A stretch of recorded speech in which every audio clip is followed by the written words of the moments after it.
ورحمة الله وبركاته. أعوذ بالله من الشيطان الرجيم. بسم الله الرحمن الرحيم. الحمد لله رب العالمين. اللهم صل على سيدنا محمد وعلى آله وصحبه وسلم. ബഹുമാനായ ജനാബ് KFC അവരുടെ വിശിഷ്ട അതിഥികളായിട്ടുള്ള ജനാബ് കാസിമേക്കു, വായനക്കൂട്ടത്തിന്റെ കണ്ണീരുകൂടിയായ ഹക്കീം ചൗധരി, ജില്ലയിലെ ഏവർക്കും സുപരിചിതനായ ഉസ്മാൻ ഇരുവഴി, മറ്റ് സദസ്സിലുള്ള ബഹുമാന്യ പണ്ഡിതന്മാരെ, ഈ പരിപാടിയിൽ വെച്ച് തന്നെ IDC പുറത്തിറക്കിയിട്ടുള്ള എല്ലാം പൊറുക്കുന്ന അള്ളാഹു എന്ന പേരിലുള്ള ഒരു ലിപിലേഖ, അതിന്റെ പ്രകാശനം കൂടി ഈ ചടങ്ങിൽ നടക്കുന്നുണ്ട്.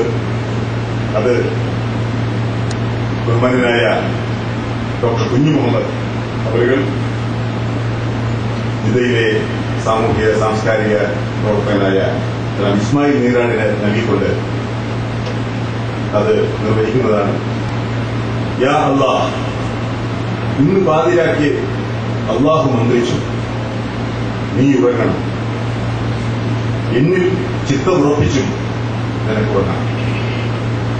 പാതിരാക്കോഴി പോകുമ്പോൾ നീ മെത്തയിൽ നിന്നും എഴുന്നേൽക്കുന്നു. കമലാസുരയ്യയുടെ അവസാനം എന്ന കവിത. 2009 ജൂൺ മാസത്തിലെ 2-ാം ദിനത്തിൽ ചൊവ്വാഴ്ച പ്രഭാതത്തിൽ 8:40 തിരുവനന്തപുരത്തെ പാളയം മുസ്ലിം പള്ളിയുടെ മരങ്ങളാൽ നിബിഡമാർന്ന കബറിടങ്ങളിൽ ഒരു മയ്യത്ത് കൂടി മറവായി. കേരളത്തിലെ പ്രമുഖരായ സാഹിത്യ പ്രതിഭകളുടെ സാന്നിധ്യത്തിൽ ഭരണ സാംസ്കാരിക നായകന്മാർ സാക്ഷി നിൽക്കെ സംസ്ഥാന സർക്കാരിന്റെ ഔദ്യോഗിക ബഹുമതികളാൽ ആകാശത്തേക്ക് വെടിയൊച്ചകൾ മുഴങ്ങുമ്പോൾ അവിടെ മറവ് ചെയ്യപ്പെട്ടത് സത്യാന്വേഷിയായി ജീവിച്ച് പരമമായ സത്യത്തെ കണ്ടെത്തിയ മലയാളത്തിന്റെ ഏറ്റവും വലിയൊരു സാഹിത്യ പ്രതിഭയുടെ ഭൗതിക ശരീരമായിരുന്നു.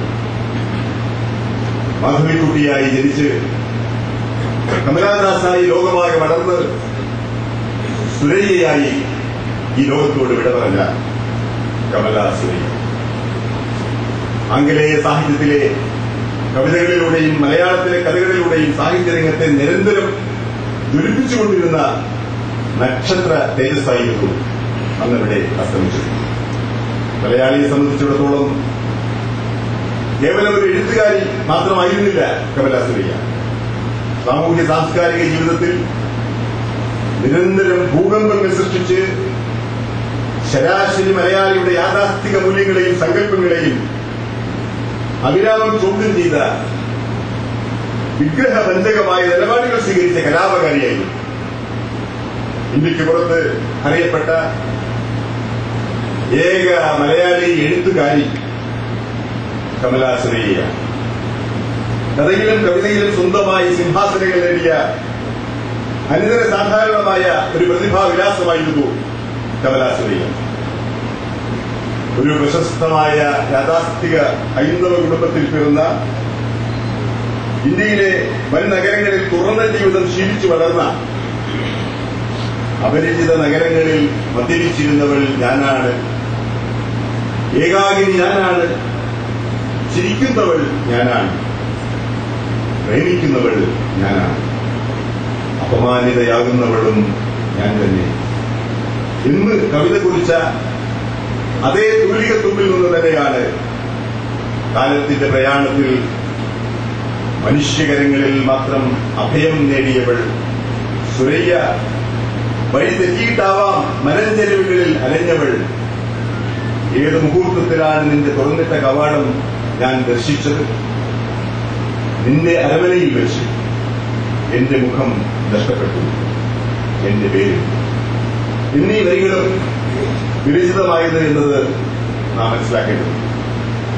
കമലയുടെ മതം എന്ന പേരിൽ കുറച്ചാളുകളെ ഇവിടെ സംഘടിപ്പിച്ചിരുത്തി കമലാസുരയെ അതിരുവിട്ട് മഹത്വവൽക്കരിക്കുകയല്ല ഞങ്ങളുടെ ഉദ്ദേശം.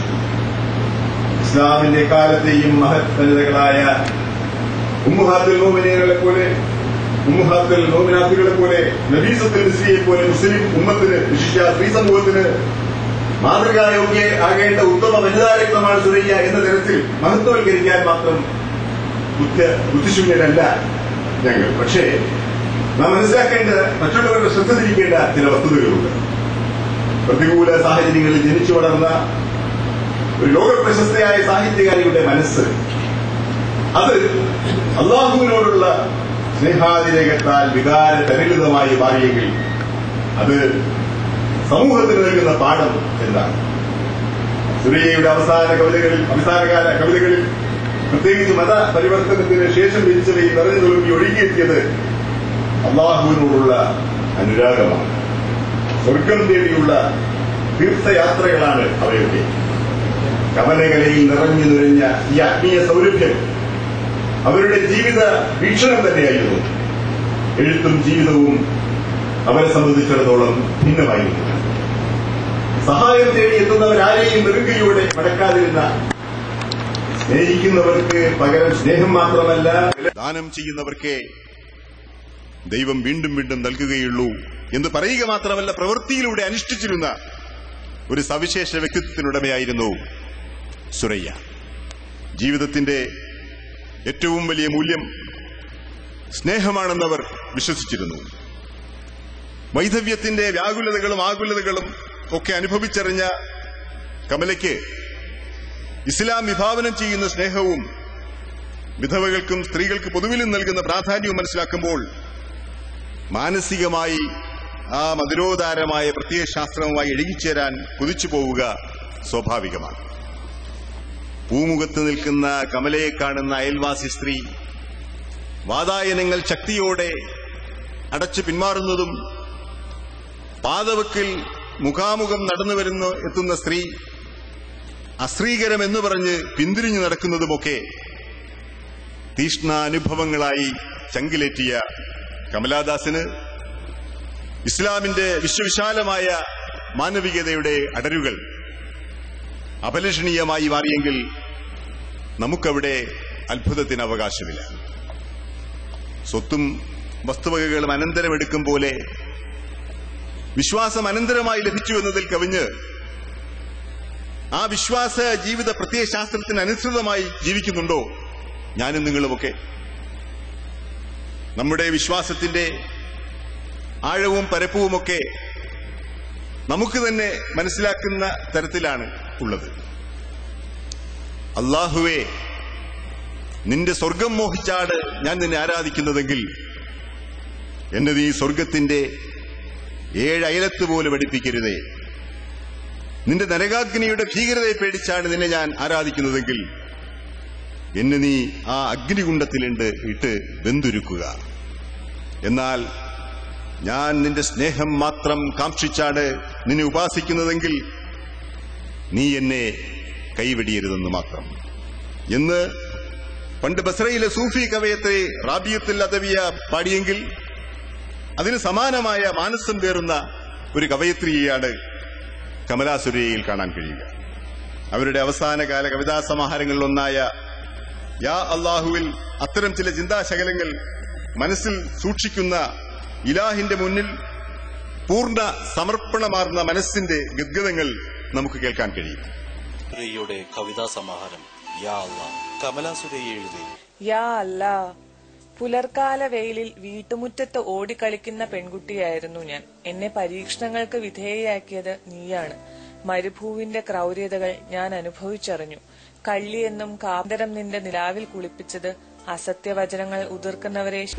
എന്റെ കവിതകൾ ദൈവത്തിനയക്കുന്ന പ്രണയലേഖനങ്ങളാണ്. ഞാനിപ്പോൾ ദൈവത്തെയാണ് പ്രണയിക്കുന്നത്.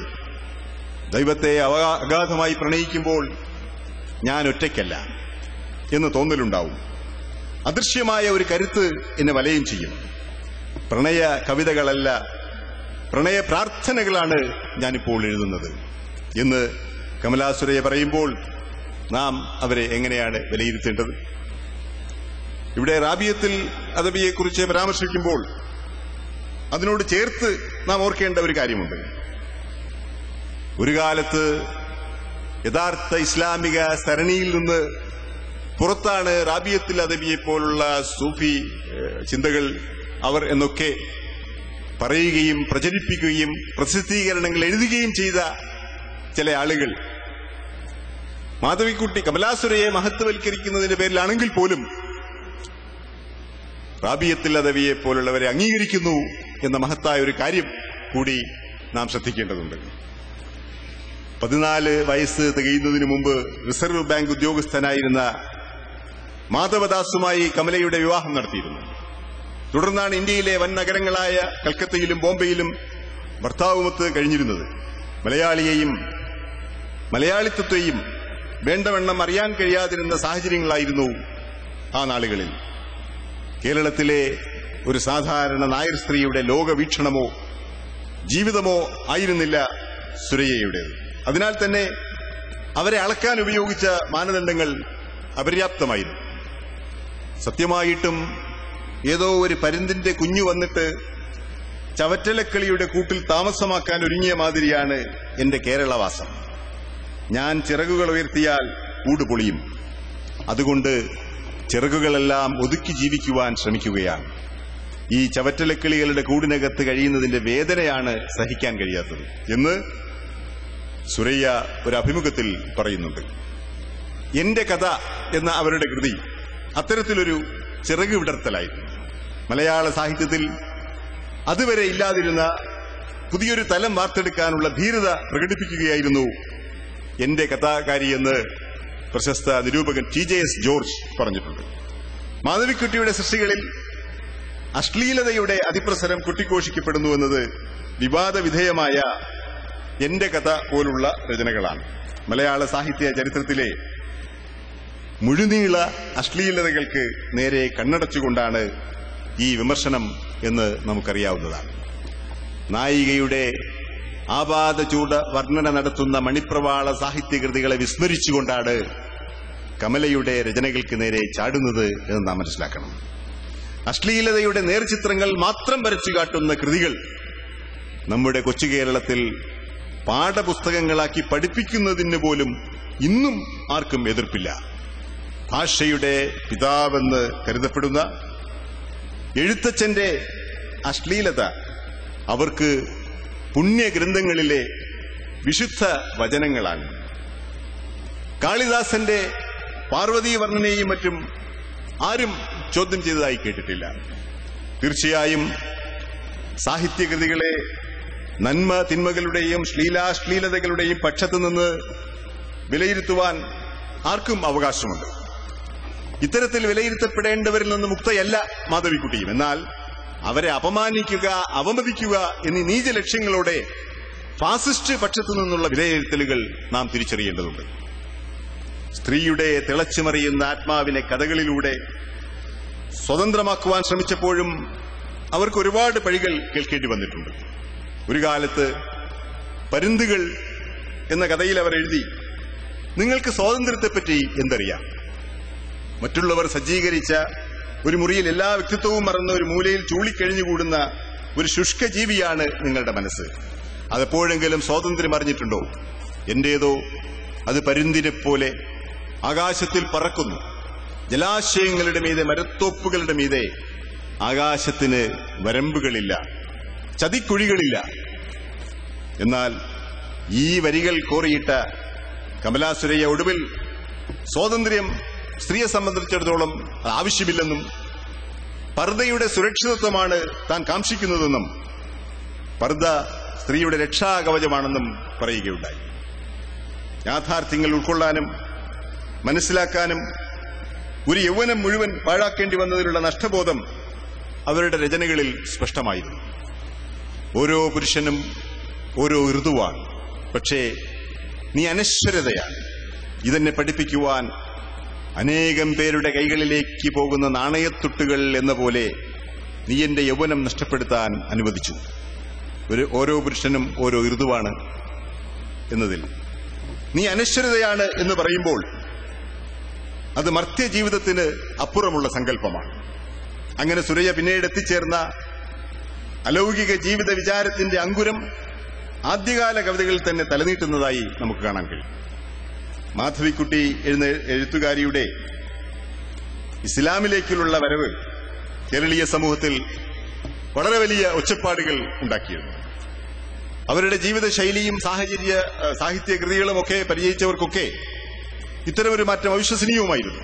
എന്നാൽ സാഹിത്യ സാംസ്കാരിക രംഗത്തെ കൊലകമ്പന്മാരൊക്കെ അവരുടെയൊക്കെ എതിർപ്പുകളെ അവഗണിച്ച് അചഞ്ചലമായി മരണം വരെ പുതിയ വിശ്വാസത്തിലും അതിന്റെ ജീവിത പ്രതിബദ്ധതകളിലും കമലാ സുരയ്യ ഉറച്ചുനിന്നു എന്ന് നമുക്കറിയാം. എനിക്ക് നഷ്ടപ്പെട്ടത് വെറുമൊരു മധുവിധു, ഞാൻ നേടിയെടുത്തതോ സ്വർഗരാജ്യവും എന്ന് സ്വയം ബോധ്യപ്പെടുന്ന ഒരു കവയത്രിയെ നമുക്കവിടെ ദർശിക്കാൻ കഴിയും. മനുഷ്യരെ പോലെ തന്നെ ത്യജിക്കുകയോ വാഗ്ദാന ലംഘനം നടത്തുകയോ ചെയ്യാത്ത അള്ളാഹുവിൽ ഒടുവിൽ പ്രണയത്തിന്റെ മഹോന്നത രൂപം അവർ കണ്ടെത്തുന്നു. യാ അല്ലാഹ്, വാഗ്ദാന ലംഘനം ശീലിക്കാത്തവനെ, പ്രണയത്തിന്റെ മുഖം എനിക്ക് കാണിച്ചു തന്നവനെ എന്നാണ് ഒരിടത്ത് ദൈവത്തെ സംബോധന ചെയ്യുന്നത്. കുത്തനെയുള്ള കാൽപ്പാടുകൾ കയറി ചോര പൊടിഞ്ഞ കാലുകളുമായി ഈ വാതിൽപ്പടിയിൽ നീ കുഴഞ്ഞു വീണു. അരൂപിയായ യജമാനന്റെ ചരണങ്ങളിൽ ശരണം തേടി ഇനി ആരും നിന്നെ കല്ലെറിയുകയില്ല. നീ സ്വയം പഴിക്കുകയും വേണ്ട. ഏകാഗിനിയിൽ സുരയ്യ. യാ അല്ലാഹ്, കാലിടറുന്നത് കൊണ്ടാവാം, കാഴ്ച നഷ്ടപ്പെടുന്നത് കൊണ്ടാവാം നിന്റെയൊപ്പം ഞാൻ സഞ്ചരിക്കുന്നു. സഹയാത്രികനിൽ സുരയ്യ. എന്റെ നെറ്റിയിൽ നിസ്കാരത്തഴമ്പ് മാത്രം, സിന്ദൂരപ്പൊട്ടില്ലാത്ത ഭാലത്തിൽ വെറും തഴമ്പുകൾ മാത്രം. പയറ്റു ശീലിച്ചവൾ മുഖം കുനിച്ചു നടക്കുന്നു. രോഷവചനങ്ങൾ വായിനുള്ളിൽ മൃതമായി മാറി. ദയാവതത്തിൽ സുരയ്യ. താനെത്തപ്പെട്ട ജീവിത ദർശന സാകല്യത്തെക്കുറിച്ച് പൂർണ്ണമായ അവബോധം വ്യക്തമാക്കുന്ന കവിതയാണ് ജലാശയം ഉൾപ്പെടെ പല രചനകളും. എന്റെ പ്രിയവരന് പൂമാലകൾ ആവശ്യമില്ല, അവന് കഴുത്തില്ലല്ലോ. ശരീരമില്ലാത്ത നാഥനാണ് എന്റെ പ്രിയതമൻ. ദേഹിയും ദേഹവും മായുമ്പോഴും അവൻ യാഥാർത്ഥ്യമായി നിൽക്കും. ഏകദൈവ വിശ്വാസത്തിൽ ഊട്ടപ്പെട്ട സത്യത്തിനും സാഹോദര്യത്തിനും സമഭാവനയ്ക്കും കാരുണ്യത്തിനും സ്നേഹത്തിനും അതിരിട്ട് പ്രാധാന്യം നൽകിയിട്ടുള്ള ഒരു ജീവിത ദർശനത്തിൽ തന്റെ ജീവിതത്തിന്റെ സായം സന്ധ്യയിലെത്തപ്പെട്ട കമലാ സുരയ്യ ഒരുപാട് സന്ദേശങ്ങൾ ഈ സമൂഹത്തിന് സമർപ്പിച്ചാണ് മൺമറഞ്ഞത്. ചരിത്രത്തിന്റെ ഇന്നലകളിലും പ്രശസ്തരും പ്രഗത്ഭരുമായ ഒരുപാട് മഹത് വ്യക്തിത്വങ്ങൾ ഇസ്ലാമിന്റെ സുന്ദര ദർശനങ്ങളിൽ ആകൃഷ്ടരായി വന്നെത്തിച്ചേർന്നിട്ടുണ്ട്. Yvonne Ridley, Maurice Bucaille, Nuh Keller, Muhammad Asad, Muhammad Ali, Mike Tyson, Malcolm X എന്നിവർ മാത്രമല്ല, ഹംസ യൂസുഫും യൂസുഫുൽ ഇസ്ലാമും ഒക്കെ അങ്ങനെ ഇസ്ലാമിലേക്ക് കടന്നു വന്നവരാണ്. സുരയ്യയെ പോലെ തന്നെ ഇവരിൽ പലരും ഇസ്ലാമിന്റെ സർവ്വതല സ്പർശിയായ പഠനങ്ങളും നിരീക്ഷണങ്ങളും നടത്തി ഇസ്ലാമിനെ പൂർണ്ണമായി ഉൾക്കൊണ്ടവരല്ല. സ്ത്രീക്കും സ്നേഹത്തിനും ഇസ്ലാം നൽകുന്ന പ്രാധാന്യമെന്ന ഇസ്ലാമിക ദർശനത്തിലെ വളരെ ചെറിയ ഒരു ഭാഗത്തിന്റെ സ്വാധീനം പോലും ഇവരെ ഈ ജീവിത പ്രത്യയശാസ്ത്രത്തിലേക്ക് ആകർഷിച്ചെങ്കിൽ വിപുലവും നിശ്ചയദാർഢ്യത്തോടും കൂടിയുള്ള ഒരു പഠനം ഇസ്ലാമിനെക്കുറിച്ച് ഒരാൾ നടത്തിയാൽ തീർച്ചയായും അവൻ ഈ സത്യമതത്തിന്റെ വിനീത അനുയായിയായി മാറും എന്ന കാര്യത്തിൽ സംശയമില്ല. ലോകം എന്താണെന്നറിഞ്ഞ ഒരുപാട് അറിവുകൾ നേടിയ ഒരു സാഹിത്യ പ്രതിഭ, ഒരു പ്രശസ്ത ഹൈന്ദവ കുടുംബത്തിൽ പിറന്ന് ജീവിതത്തിന്റെ വിവിധ രംഗങ്ങളിൽ ഉന്നത രംഗങ്ങളിൽ വിരാജിച്ച ഒരു വനിതയ്ക്ക് ഇസ്ലാം സരളവും പുൽകാൻ ഏറ്റവും ഉത്തമവുമായി തോന്നിയെങ്കിൽ ഇത് ഇന്നത്തെ നമ്മുടെ കേരളീയ സമൂഹത്തിന് മുമ്പിൽ എന്തുകൊണ്ട് ഒരു വിഷയമാകുന്നില്ല? ചൈതന്യത്തിന്റെ സൗരപഥങ്ങൾ തേടിയുള്ള പ്രയാണത്തിൽ അഭൗമ തേജസ്സിനെ നോക്കിക്കണ്ട ഹൃത്തടത്തിൽ പരമോന്നത സ്നേഹത്തിന്റെ ഉൾക്കാഴ്ചജന്യമായ ആ ദേഹം ദേഹിയുമായി മാറിയപ്പോൾ നമ്മുടെ സമൂഹത്തിലെ വളരെ ചെറിയൊരു ന്യൂനപക്ഷം അവരുടെ വിഷലിപ്തമായ മനസ്സുകൾ സമൂഹമത്തെ തുറക്കപ്പെട്ടത് നാം കണ്ടു. കുമ്മന പരമേശ്വരാദികൾ മാത്രമല്ല, സുകുമാർ അഴീക്കോട് വരെ പ്രതികരിച്ചത് നമ്മുടെ കേരളീയ മതസഹിഷ്ണുതയ്ക്ക് നിരക്കുന്ന തരത്തിലായിരുന്നില്ല. ഇനിയും ആ പ്രഭാത നക്ഷത്രം കല്ലെറിയുവാൻ ആളുകൾ ഉണ്ടായേക്കാം. പക്ഷേ അവരറിയുന്നില്ല ഇന്ന് ആ നക്ഷത്രം അവരിൽ നിന്നുമൊക്കെ എത്രയോ അകലെയാണ്. എല്ലാം പൊറുക്കുന്ന അള്ളാഹു എന്ന സന്ദേശവുമായി ജിദ്ദ IDC 1 മാസം നീണ്ടു നിൽക്കുന്ന ക്യാമ്പയിൻ ആരംഭിക്കുന്ന ഈ വേളയിൽ സ്നേഹത്തിന് വേണ്ടിയുള്ള അലച്ചിലിൽ ബന്ധങ്ങൾ പലതും മുറിച്ചാൽ അറ്റുപോകുന്നതും മരിച്ചാൽ മറന്നുപോകുന്നതുമാണെന്ന് തിരിച്ചറിഞ്ഞ കമലാ സുരയ്യ പറഞ്ഞും പറയാതെയും പോയത് പൊതുസമൂഹത്തിന് മുന്നിൽ ഓർമ്മയുടെ മർമ്മരങ്ങളായി സന്നിവേശിപ്പിക്കുകയാണ്.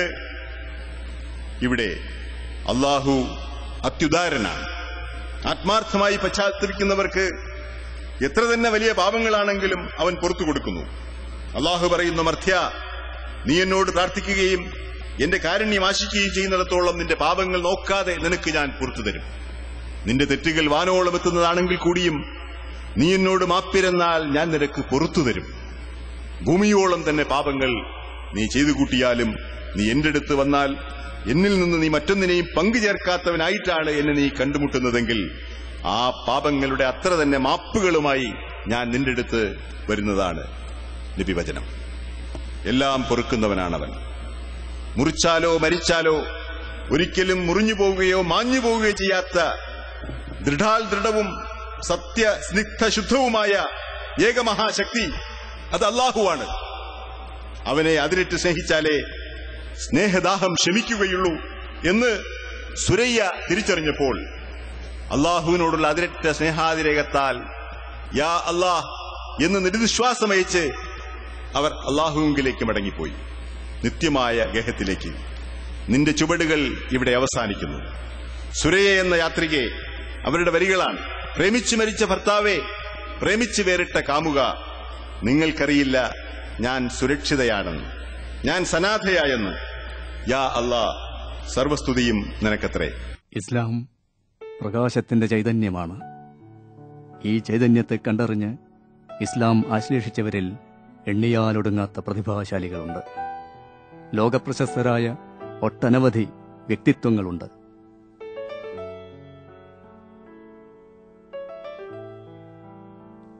ഇത് കമലാ സുരയ്യ, സ്വന്തം ആത്മാവിൽ പേനമുക്കി എഴുതിയ എഴുത്തുകാരി, മലയാളത്തിന്റെ മാധവിക്കുട്ടി, വിശ്വസാഹിത്യത്തിന്റെ കമലാദാസ്. ലോകപ്രശസ്തയായ ഈ കലാകാരി വിശ്വാസത്തിന്റെ അസംഖ്യം അന്വേഷണ തീരങ്ങളിലൂടെ യാത്ര ചെയ്ത് ഇന്ന് ഇസ്ലാമിനെ ആശ്ലേഷിച്ചിരിക്കുന്നു.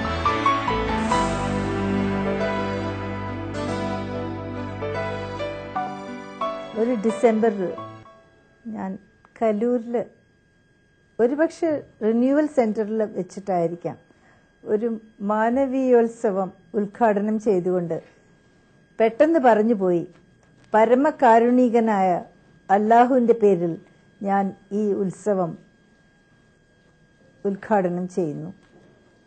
അന്ന് എൻ്റെ പിന്നിലിരുന്നവർ അമ്പരന്നു.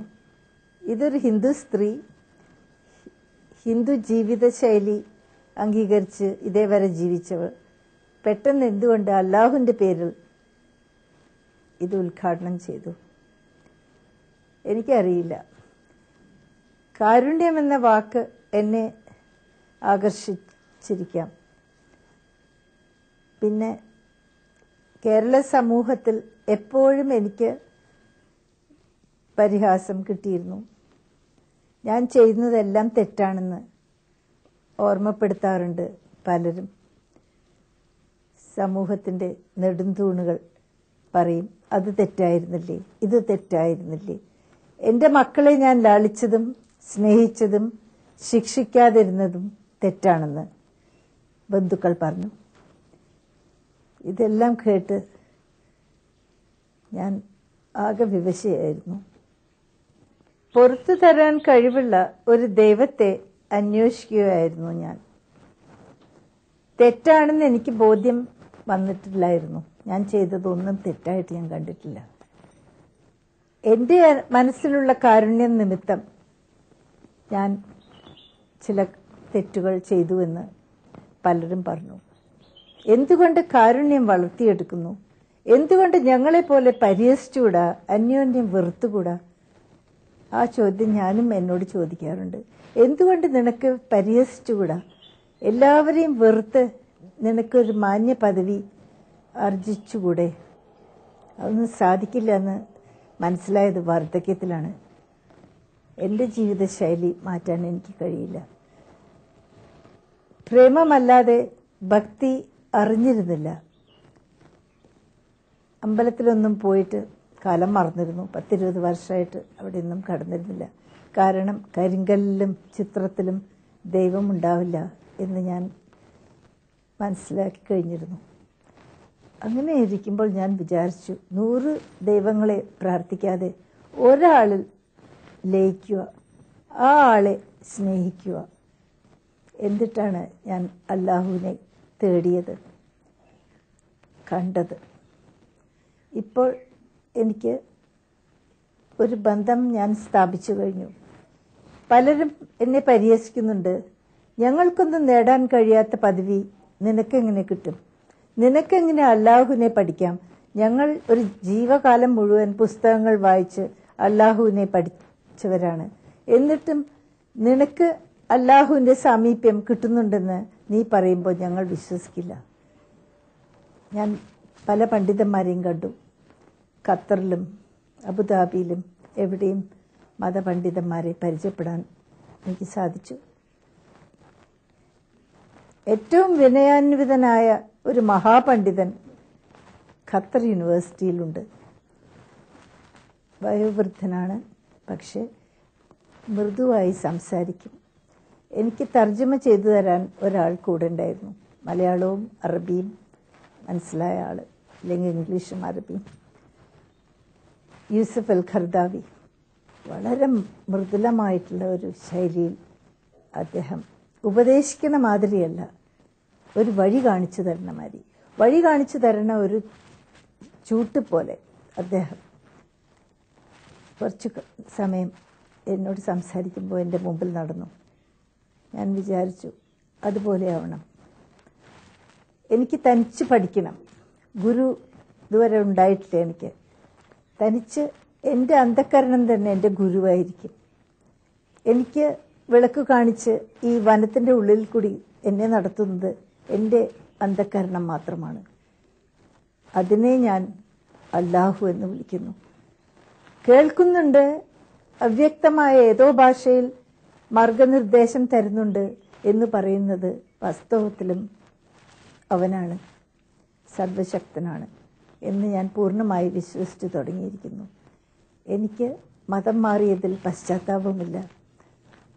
കാരുണ്യം തന്നെയായിരിക്കണം എൻ്റെ ജീവിതത്തിൻ്റെ സത്യ എന്ന് ഞാൻ മോഹിക്കുന്നു.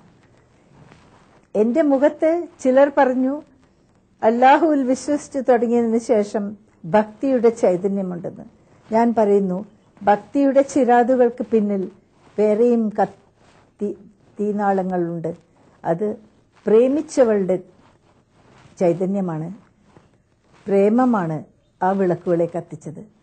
പ്രേമത്തെ ഭക്തിയിൽ നിന്ന് വേർതിരിച്ചു കാണുവാൻ എനിക്ക് കെൽപ്പില്ല. സമൂഹത്തിന് കെൽപ്പുണ്ട്, എനിക്ക് കെൽപ്പില്ല. ഞാൻ സ്നേഹിക്കുന്നത് എൻ്റെ ശരീരം അല്ല എന്നോട് പറയുന്നത് ഇന്നയാളെ സ്നേഹിക്കുക, നിർദ്ദേശം. ശരീരം ഒരു പാഴ്വസ്തുവാണ്. എന്നെ ഞാനത് റോഡരികിലുള്ള കോർപ്പറേഷന്റെ കുപ്പത്തൊട്ടിയിൽ വലിച്ചു കളഞ്ഞിരിക്കുന്നു. നിങ്ങൾക്കറിയില്ല, പക്ഷെ അത് അവിടെ പാഴ്വസ്തുവായിട്ട് കിടക്കുകയാണ്.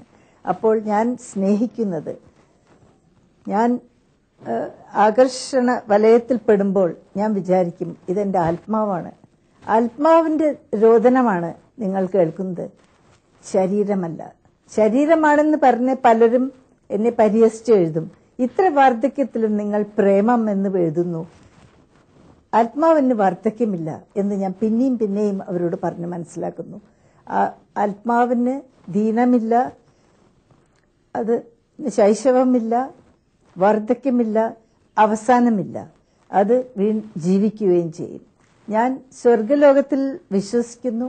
സ്വർഗലോകത്തിൽ എനിക്ക് ചെറുതെങ്കിലും ഒരു ഇരിപ്പിടം കിട്ടുമെന്ന് എനിക്ക് പൂർണ്ണമായും ബോധ്യമുണ്ട്. കാരണം ഞാൻ വെറുത്തിട്ടില്ല, ഞാൻ വഞ്ചിച്ചിട്ടില്ല.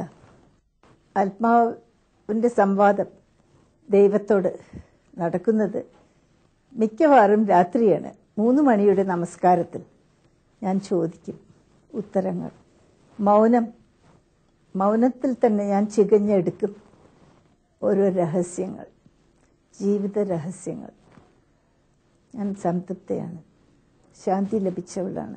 IDC ഇന്ന് പുറത്തിറക്കുന്ന എല്ലാം പൊറുക്കുന്ന അല്ലാഹു എന്ന ലഘുലേഖയുടെ പ്രകാശന കർമ്മം നിർവഹിക്കുന്നതിനായി ബഹുമാന്യനായ ഡോക്ടർ കുഞ്ഞു മുഹമ്മദ് അവരുകളെ ക്ഷണിക്കുന്നു. അത് ഏറ്റുവാങ്ങുന്നതിനായി ബഹുമാന്യനായ ഇസ്മായിൽ നീറാഡ് അവരുകളെയും സാദരം ക്ഷണിക്കുന്നു. കമലയുടെ മതത്തെക്കുറിച്ച് ഇവിടെ ചില ചർച്ചകൾ നടക്കുന്നു. നാട്ടില് വേദിയിലല്ലെങ്കിലും അച്ചടി അതുപോലെ തന്നെ മറ്റു മാധ്യമങ്ങളിലും ചർച്ച നടക്കുന്നുണ്ട്. കഴിഞ്ഞ 10-20 വർഷമായി പത്രപ്രവർത്തനത്തിനിടയിൽ കമലയുമായി ചില വേളകളൊക്കെ നേരിട്ടിടപെടാനും അതുപോലെ തന്നെ അവരുടെ നീക്കങ്ങൾ ഒരു പത്രക്കാരനെന്ന നിലയ്ക്ക് വീക്ഷിക്കാനും അവസരം ലഭിച്ച സ്ഥിതിക്ക് എനിക്കിപ്പോൾ മനസ്സിലാക്കാൻ സാധിച്ചത് കമലയുടെ ഇസ്ലാം മതാശ്ലേഷണം മുസ്ലിങ്ങൾ ആഘോഷിച്ചിരുന്നില്ല, പക്ഷെ മരണം ആഘോഷിക്കുകയാണ്. തെറ്റായ കാര്യമല്ല ഞാൻ പറയുന്നത്. ആ ഇസ്ലാം മതാശ്ലേഷണം ആഘോഷിക്കാതിരിക്കാൻ കാരണം പേടിച്ചിട്ട. ഒരു റംസാനാന്ന് തോന്നുന്നു, ഒരു രാത്രി 9 മണി സമയത്താണ്. ഞാൻ അന്ന് ഡെസ്ക് ചീഫായിരുന്നു, വാർത്തകൾ കൈകാര്യം ചെയ്യുന്ന ചീഫായിരുന്നു അന്ന്. ആ വാർത്ത വരുന്നത് കമലാ സുറയ്യ മാധവിക്കുട്ടി മതം മാറി എന്നുള്ളത്. ഒരുപക്ഷെ ജീവിതത്തിൽ പത്രത്തിൽ ഡെസ്കിൽ എന്ന് പറഞ്ഞ എഡിറ്റോറിയൽ സെക്ഷനിൽ ഏറ്റവും കൂടുതൽ സംഘർഷമുണ്ടാകുന്ന ചില നിമിഷങ്ങളുണ്ട്. ആ നിമിഷമായിരുന്നു അത്. ഏത് തരത്തിൽ ആ വാർത്ത കൈകാര്യം ചെയ്യും. മാധ്യമം എൻ്റെ പത്രത്തിൽ നിന്ന് ജനങ്ങൾ പ്രതീക്ഷിക്കുന്നത് നാളെ വലിയൊരു ബോൾഡ് ലെറ്ററാണ്. മാധവിക്കുട്ടി ഇസ്ലാം മതത്തിലേക്ക് വന്നു എന്നൊക്കെ പറഞ്ഞുകൊണ്ട് വലിയൊരു ആരവം ആഘോഷം കാണിക്കുന്ന ഒരിത്.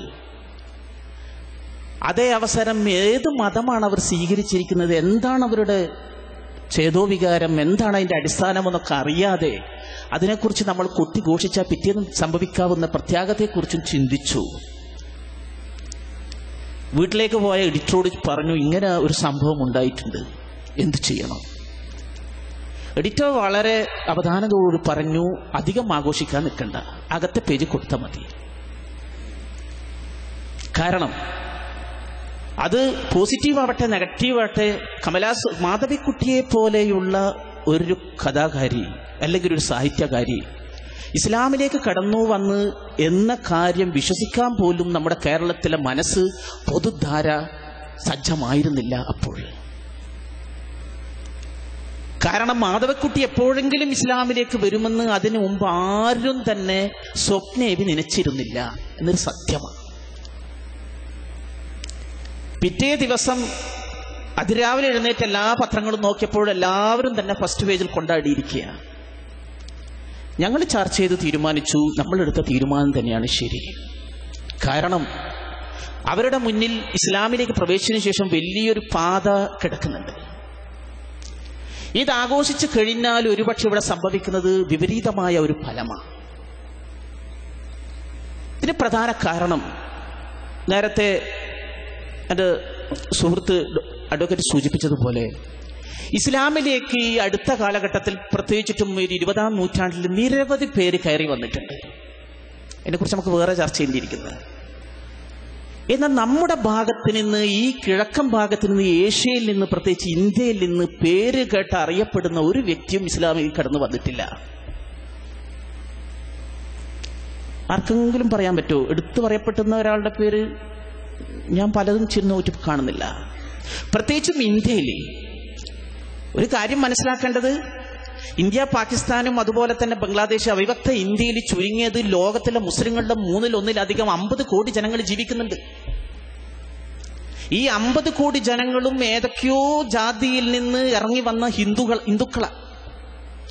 99% പണ്ഡിറ്റുകൾ ബ്രാഹ്മണന്മാർ താമസിക്കുന്ന കാശ്മീർ 100% മുസ്ലിങ്ങളാണ്. അത്രമാത്രം മതപരിവർത്തനം നടന്ന ഒരു ഭൂമികയിൽ നിന്ന് അടുത്ത കാലത്ത് അറിയപ്പെടുന്നൊരു വ്യക്തികൾ ചിലരൊക്കെ വന്നിട്ടുണ്ട്, ദളിത് നേതാക്കന്മാരൊക്കെ. അല്ലാണ്ട് കമലാ സുറയ്യയെ പോലെ അറിയപ്പെടുന്ന ഒരു ദിഷണാശാലി, ഒരു സർഗപ്രതിഭ അല്ലെങ്കിൽ പ്രമുഖ വ്യക്തികൾ വന്നിട്ടില്ല. അതേ അവസരം പടിഞ്ഞാറിന് ധാരാളം പേര് വന്നിട്ടുണ്ട്. നേരത്തെ പറഞ്ഞ പോലെ മാൽക്കം എക്സ്, മറിയം ജമീല, അതുപോലെ തന്നെ മുഹമ്മദ് അസദ്, റജാ റോഡി, യൂസുഫുൽ ഇസ്ലാം തുടങ്ങി പ്രമുഖരായ ബുദ്ധിജീവികൾ രണ്ടുപേരെയും പിന്നീട് നമുക്ക് കമ്പയർ ചെയ്യാൻ വന്നിട്ടുണ്ട്. ഇത്തരം ഒരു ചുറ്റുപാടിലാണ് കമലാ സുറയ്യ എന്ന് പറയുന്ന കേരളത്തിലെ ആഢ്യകുലം എന്ന് പറയുന്ന അഭിജാത കുലമായ നാലാപ്പാട്ട് നായർ കുടുംബത്തിൽ നിന്ന് ഇറങ്ങി വരുന്നത്. കേരളത്തിലെ ഏറ്റവും അറിയപ്പെടുന്ന നായർ കുടുംബം ഏതെന്ന് ചോദിച്ചാൽ യാതൊരു സംശയവുമില്ല, അത് നീർമാതളം പൂത്തുലന ആ നാലാപ്പാട്ട് കുടുംബ പുന്നിയൂർക്കുളത്ത് നിങ്ങൾ മനസ്സിലാക്കും. അതായത് ഏറനാട് അല്ല വള്ളുവനാട് അവസാനിക്കുന്നൊരു പ്രദേശം. കേരളത്തിലെ അറിയപ്പെടുന്ന എല്ലാ സാഹിത്യകാരന്മാരും, OV വിജയനാവട്ടെ, MT ആവട്ടെ, C രാധാകൃഷ്ണൻ സാർ ആവട്ടെ, എല്ലാവരും വരുന്നത് ഈ വള്ളുവ നാട്ടിൽ നിന്നാണ്. ആ വള്ളുവ നാട്ടിന്റെ ഒരു ഭാഗമാണ് പുന്നിയൂർക്കുളം വരുന്നത്. ആ പുന്നിയൂർക്കുളത്തു നിന്നാണ് മാധവക്കുട്ടിയും വരുന്നത്. ബാലാമണി അമ്മ എന്നൊക്കെ പറയുന്നത് കേരളത്തിലെ എല്ലാവരുടെയും അമ്മ. ആ അമ്മയുടെ മകള് പെട്ടെന്ന് ഒരു സുപ്രഭാതത്തിൽ ഞാൻ ഇസ്ലാമായി എന്നൊക്കെ പറഞ്ഞാൽ അത് ഇവിടുത്തെ പൊതുധാര, പ്രത്യേകിച്ച് ഇവിടുത്തെ ന്യൂനപക്ഷ സമൂഹത്തിന് ഉൾക്കൊള്ളാൻ വളരെ പ്രയാസമുണ്ട് എന്നതിൽ യാതൊരു സംശയവുമില്ല. അതുകൊണ്ട് തന്നെ മാധവിക്കുട്ടി ഇസ്ലാം മതം സ്വീകരിച്ചു എന്ന് പറഞ്ഞ അവസരം നമ്മുടെ കൂട്ടത്തിലൊരു സാഹിത്യകാരൻ, പേര് നിങ്ങൾ ഓർക്കുന്നുണ്ടാവും, പറഞ്ഞു ഞാൻ ഹിന്ദു മതം സ്വീകരിച്ചിരിക്കുകയാണ്. ബാലൻസ് ഒപ്പിക്കാൻ വേണ്ടി പേര് പറഞ്ഞ് തെറ്റൊന്നുമില്ല. പത്രങ്ങളൊക്കെ വന്ന നമ്മുടെ പുനത്തൂർ കുന്നബ്ദുല്ല പകല് മുഴുവനും തന്നെ ചാനലുകളിൽ വന്നു. പിറ്റേന്ന് കേരള കൗമുദിയിലൊക്കെ വന്നു. ഒരു ദിവസം രാത്രി ഒരു 11 മണിക്ക് ഇതേ എന്റെ സഹപ്രവർത്തകൻ PK പാറക്കട വിളിച്ചു പറയുന്നത്, ദയവേത് വാർത്ത കൊടുക്കല്ല. ഞാൻ പറഞ്ഞു എന്താ പ്രശ്നം? മൂപ്പർ എന്നെ വിളിച്ചിട്ട് പറഞ്ഞിരിക്കുക, കൊടുത്തേക്കരുത്, അവരെ ഭാര്യ വീട്ടുകാർക്ക് പ്രയാസം ഉണ്ടാക്കും. 2 മതം മാറ്റം തമ്മിലുള്ള വ്യത്യാസം നോക്കണേ. 2 മതം മാറ്റം തമ്മിൽ ഒരു സ്ത്രീ ഞാൻ ഇസ്ലാമിലേക്ക് കടന്നു വന്നു എന്ന് പറഞ്ഞുകൊണ്ട് അത് അന്ന് പത്രസമ്മേളനം നടത്തുകയും അതുപോലെ തന്നെ ലോകത്തിന്റെ വിവിധ മീഡിയകളോട് സംസാരിക്കുകയും തന്റെ നിലപാട് തുറന്നറിയിക്കുകയും തന്റെ വേഷം മാറുകയും പുതിയൊരു ഉത്തരീയത്തിൽ ഇസ്ലാമിന് പുതിയൊരു ഭാവം കണ്ടെത്തുകയും ചെയ്യുന്നു. മറുഭാഗത്ത് ബാലൻസ് ചെയ്യാൻ വേണ്ടി ഒരാൾ മതം മാറിയിട്ട് പിറ്റേത് വരണ്ട, എന്റെ കുടുംബക്കാർക്ക് പ്രശ്നം ഉണ്ടാകുമെന്ന് പറയുന്നത് ഇത് സത്യസന്ധമായ ഒരു നിലപാട്, അതുപോലെ തന്നെ വ്യാജമോ കാപട്യമായ മറ്റൊരു നിലപാട് അവിടെ ഉണ്ടായി. എത്രത്തോളം എന്ന് പറഞ്ഞാൽ ആ സമയത്ത് തന്നെ വേറൊരു ആള് ബുദ്ധമതം സ്വീകരിച്ചു. അതായത് കമലാ സുറയ്യയുടെ മതം മാറ്റം ഒന്നുമല്ല എന്ന് തീർക്കാൻ വേണ്ടി കുറെ കഥകൾ പ്രചരിച്ചു. എത്രത്തോളം എന്ന് പറഞ്ഞാൽ മുസ്ലിം സമുദായം പോലും കുറെ തെറ്റിദ്ധരിച്ചു എന്ന് മാത്രമല്ല ചില കള്ളക്കഥകൾ ഉണ്ടാക്കി മുസ്ലിം സമുദായത്തിനിടയിൽ. എന്തിന് കമലാ സുറയ്യ മതം മാറി? നമുക്കറിയാം ആ കാലഘട്ടത്തിൽ പരന്ന കുറെ അഭ്യൂഹങ്ങൾ. എത്രത്തോളം എന്ന് പറഞ്ഞാൽ ഇന്നല്ലെങ്കിൽ നാളെ അവർ തിരിച്ചു പോകുമെന്ന് പലരും തന്നെ മെല്ലെ മെല്ലെ നമ്മൾക്കിടയിൽ തന്നെ അങ്ങനെ പറഞ്ഞു നടക്കുന്നുണ്ടായിരുന്നു. അവരിപ്പോഴാ പോകുന്നു പറയാൻ പറ്റില്ല, അവര് പിരാന്തിയാണ്. എന്റെ പത്രപ്രവർത്തക സുഹൃത്തുക്കളോട് പലപ്പോഴും പറയും, നിങ്ങൾക്ക് പിരാന്ത, എന്നോട് ചോദിക്കാറ് നിങ്ങൾക്ക് പിരാന്ത, അവരെ നിങ്ങൾക്ക് അറിയില്ലേ? ഈ ഒരു ശങ്ക സന്നിഗ്ധാവസ്ഥ യഥാർത്ഥത്തിൽ എല്ലാവരെയും പിടികൂടിയിരുന്നു. അതുകൊണ്ട് തന്നെ ഈ കമലാ സുറയ്യയുടെ മതം മാറ്റത്തെ നമ്മൾ ആരും കൊണ്ടാടിയിട്ടില്ല. അവസാനം എഴുത്തച്ഛൻ പുരസ്കാരം കമലാ സുറയ്യക്ക് കിട്ടിയ അവസരത്തിൽ ഒരു ചർച്ച വന്നു. മാതൃഭൂമിയിൽ 1-2 ലേഖനങ്ങൾ വന്നു. ആ സമയത്താണ് പറഞ്ഞത് യഥാർത്ഥത്തിൽ ഇവിടുത്തെ ഹൈന്ദവ സ്വത്വത്തെ അല്ലെങ്കിൽ ഇവിടുത്തെ ആർഷഭാരത സ്വത്വത്തോടെ അവർ കാണിച്ച ധിക്കാരം എന്തായിരുന്നു. അതുപോലെ തന്നെ അക്കിത്തം പോലെയുള്ളവർ വളരെ തുറന്നു പറഞ്ഞ് ഇവർക്ക് കൊടുക്കുന്നത് ശരിയല്ല. കാരണം ഇസ്ലാം മതം സ്വീകരിച്ച ഒരു സ്ത്രീക്ക് തുഞ്ചത്തെഴുത്തച്ഛന്റെ പേരിലുള്ള അവാർഡ് കൊടുക്കുക എന്നൊക്കെ പറയുന്നത് ഒരു ധിക്കാരപരമായ സമീപനമല്ലേ എന്നുള്ള ചർച്ചകൾ നടന്നു. ആ ഘട്ടത്തിൽ ആരാണ് പേരോർക്കുന്നില്ല, ഒരു സ്ത്രീ അന്ന് എഴുതി, അവര് മതം മാറിയത് എന്തിനുമാവട്ടെ, പക്ഷെ ഒന്ന് അവര് ഈ പക്ഷം ചേർന്നിരിക്കുന്നത്, അവർ കൂട്ടുകൂടിയിരിക്കുന്നത് ഇരകളോടൊപ്പമാണ്. അവര് പ്രതാപമുള്ള ഒരു വിഭാഗത്തിന്റെ കൂടെയല്ല കൂടിയിരിക്കുന്നത്. അതായത് ഇസ്ലാമോഫോബിയ നാട് മുഴുവനും തന്നെ ഇസ്ലാമിനെ തെറ്റിദ്ധരിക്കുകയും ഇസ്ലാമിനെ പേടിക്കുകയും ഇസ്ലാം പേടി ലോകമാകെ പരക്കുകയും ചെയ്തൊരു ചുറ്റുപാടില്ലേ. പ്രത്യേകിച്ചും 90-കൾ എന്ന് പറഞ്ഞു കഴിഞ്ഞാൽ ഒരു പക്ഷെ ആധുനിക ഇന്ത്യയുടെ ചരിത്രത്തിലെ ഏറ്റവും സംഘർഷഭരിതമായ ഒരു കാലഘട്ടം.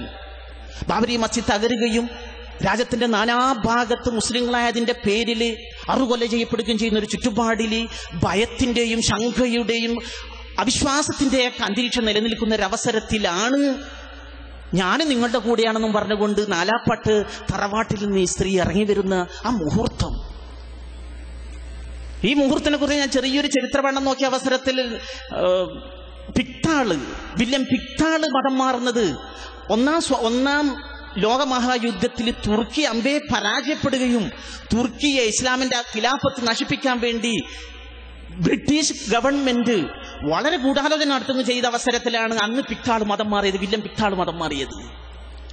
രജാ കരോടി മതം മാറിയത് സോവിയറ്റ് യൂണിയൻ ചെക്കോസ്ലോവാക്യ ആക്രമിക്കുകയും അതുപോലെ തന്നെ ഫ്രഞ്ച് കമ്മ്യൂണിസ്റ്റ് പാർട്ടി സോവിയറ്റ് യൂണിയന് പിന്തുണ പ്രഖ്യാപിച്ച ഒരു ചരിത്ര മുഹൂർത്തത്തിലായിരുന്നു അവർ മതം മാറിയത്. എനിക്ക് തോന്നി ഇവിടെ ഇരകള് വല്ലാതെ മുദ്ര അടിക്കപ്പെടുകയും തന്നെ മുസ്ലിങ്ങളാവുക അല്ലെങ്കിൽ ഇസ്ലാമിക സംസ്കാരം എന്നത് വളരെ നീചമായി ചിത്രീകരിക്കപ്പെടുകയും ചെയ്ത ചരിത്രത്തിലെ അവിശബ്ദമായൊരു പ്രഭാതത്തിലാണ് കമലാ സുറയ്യ ഇസ്ലാമിലേക്ക് കടന്നു വരുന്നത്. കടന്നു വന്നു എന്ന് മാത്രമല്ല, കടന്നു വന്നതിന് ശേഷം അവർ ആർജവത്തോടെ നിന്നു. പക്ഷെ ഞാൻ മനസ്സിലാക്കുന്നത്, ഇപ്പോൾ ഞാൻ മനസ്സിലാക്കുന്നത് 1975 വയസ്സിലാണ് അവർ മരിച്ചത്. 9 വർഷം തോന്നുന്നു അവർ ഇസ്ലാമായത്.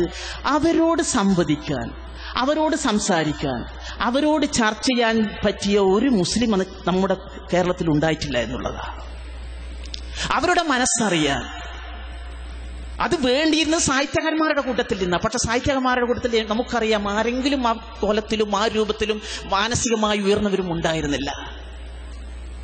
പിന്നീട് കുറച്ച് പണ്ഡിതന്മാര്, അതുമാത്രമല്ല എത്രത്തോളം വെച്ച് കഴിഞ്ഞാല് അവർ മതം മാറിയ പിറ്റേ ദിവസം ഞങ്ങളിങ്ങനെ വളരെ ആകാംക്ഷയോടുകൂടി എന്തൊക്കെ കുലുമാല ഉണ്ടാക്കാൻ പോകുന്നത് അറിയാൻ വേണ്ടി അപ്പം പറഞ്ഞു 4-5 പേര് വന്നിട്ട് ഉച്ചക്ക് അവർക്ക് ഷഹാദത്ത് ചൊല്ലിക്കൊടുത്തു. പിന്നെ പറഞ്ഞ അസർക്ക് വേറെ 4-5 പേര് വന്നിട്ട് ഷഹാദത്ത് ചൊല്ലിക്കൊടുത്തു. ആകെ ഇവരെ നമ്മൾ പാട്ടിലാക്കുന്ന തിരക്കായിരുന്നു അവിടെ നടന്നിരുന്ന സംഭവം. ഞാൻ അതിന് മുമ്പ് ഒരു 4-5 വർഷം കൊച്ചിയിലുണ്ടായിരുന്ന അവസരം ഇടക്കിടക്ക് എന്നെ വിളിക്കാറുണ്ടായിരുന്നു, മോനെ എന്ന് വിളിച്ചു. ഒരു തവണ ഞാൻ അവരുടെ നേർമല്യം മനസ്സിലാക്കാൻ വേണ്ടി മാത്രം പറയുക, ഒരു തവണ പറഞ്ഞു മോനെ രാവിലെ ഇങ്ങ് വരണം എന്ന് പറഞ്ഞു. ഒരു ദിവസം രാത്രി 10 മണിക്ക് വിളിച്ചു. എന്താണ് പ്രശ്നം? എനിക്കൊരു സാധനം തരാനുണ്ട് എന്ന് പറഞ്ഞു. പോയി ആ ഫ്ലാറ്റിൽ പോയ അവസരത്തിൽ കാനഡയിൽ നിന്ന് വന്ന ഒരു പെൺകുട്ടിയിൽ ഒരു യുവതിയാ, 10-22 വയസ്സുണ്ട്. പക്ഷെ അവർ കണ്ടാൽ വളരെ ചെറുപ്പക്കാരത്തി. എന്നോട് പറഞ്ഞു എന്നെ കുറിച്ചിട്ട് കാനഡയിൽ നിരവധി കവിതകൾ എഴുതിയ ഒരു കുടുംബത്തിൽ നിന്ന് വരുന്ന പെൺകുട്ടിയാണ്.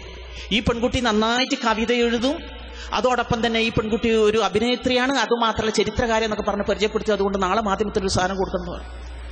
പക്ഷെ ആ അവസരത്തിൽ അവർ കാണിക്കുന്ന ആവേശം ഒന്നും മാത്രമല്ല, മെല്ലെ എന്നെ ചെറിയ ഒരു ആങ്ങളെയോ അല്ലെങ്കിൽ കുഞ്ഞു മകനെയോ വിളിക്കും പോലെ അകത്തേക്ക് വിളിച്ചിട്ട് പറഞ്ഞു, ഞാനിവിടെ ഉറങ്ങും പോലെ കിടക്കും, പക്ഷെ നീ നന്നായിട്ട് എന്നെ കുറിച്ചൊക്കെ അവരോട് ചോദിക്കണം. ചോദിച്ചു കഴിഞ്ഞ ശേഷം എന്നോട് മൂല്യം മതി, ഞാൻ അങ്ങോട്ടേക്ക് ഇറങ്ങി വരാം. അപ്പൊ ഈ സ്ത്രീനെ കുറിച്ച് ഞാൻ ഇങ്ങനെ ചോദിച്ചു, അവരോടൊക്കെ ചോദിച്ചു. ഈ സ്ത്രീ നന്നായിട്ട് സംസാരിക്കുന്നു, ഒരു നടിയും കൂടിയാ. ഹോളിവുഡിൽ 1-2 സിനിമയിൽ ആ സ്ത്രീ അഭിനയിച്ചിട്ടുണ്ടായിരുന്നു, ചെറുപ്പക്കാരത്തിൽ. അങ്ങനെ ചോദിച്ച് അവസാനം ഇങ്ങനെ ഇറങ്ങി വന്ന അവസരത്തിൽ അവരെന്നോട് പറയാ, 4-5 ദിവസമായി ഈ പെൺകുട്ടി ഇവിടെ.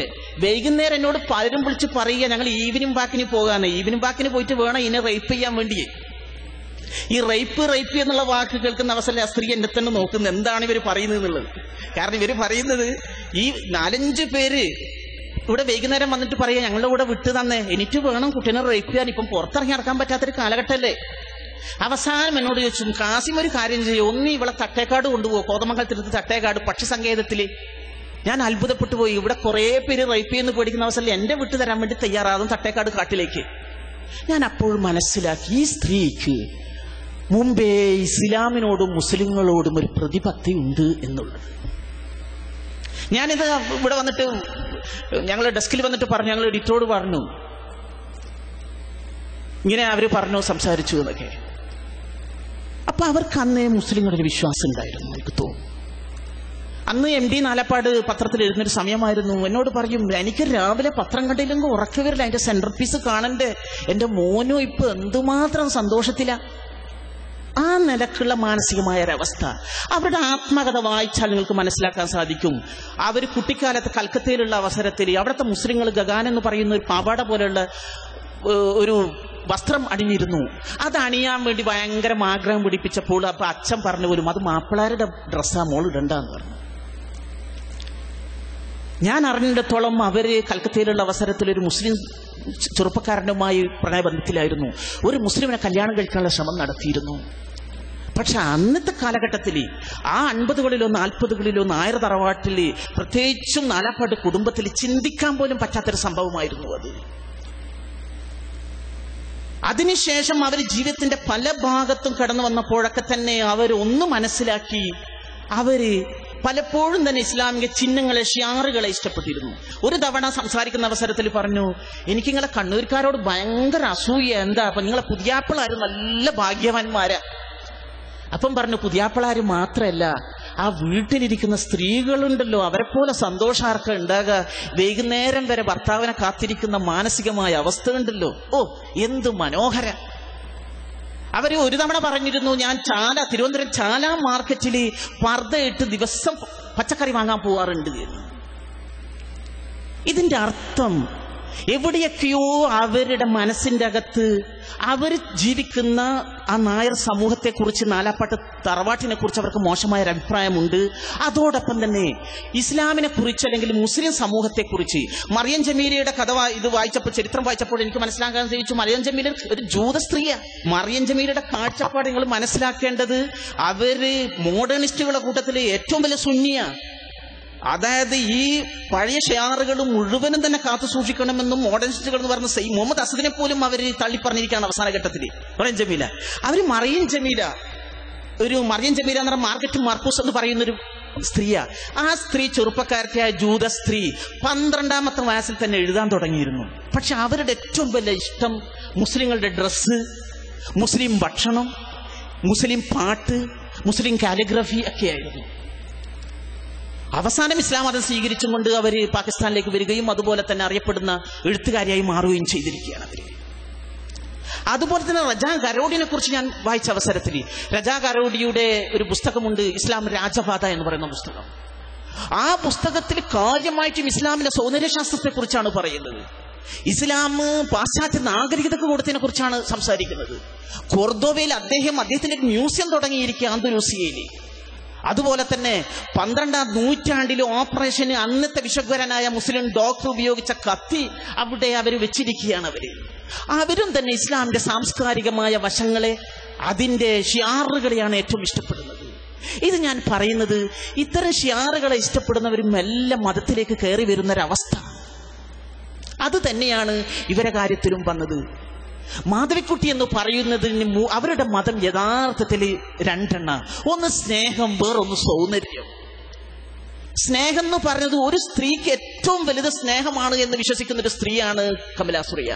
യഥാർത്ഥത്തിൽ രജാ ഗരോഡിയം പറയുന്നുണ്ട്, അതായത് ഒരു സ്ത്രീയുടെ എല്ലാ ശ്രദ്ധയും സ്നേഹത്തിനപ്പുറം ഒരു സ്ത്രീക്ക് ഒന്നും ലഭിക്കാനില്ല.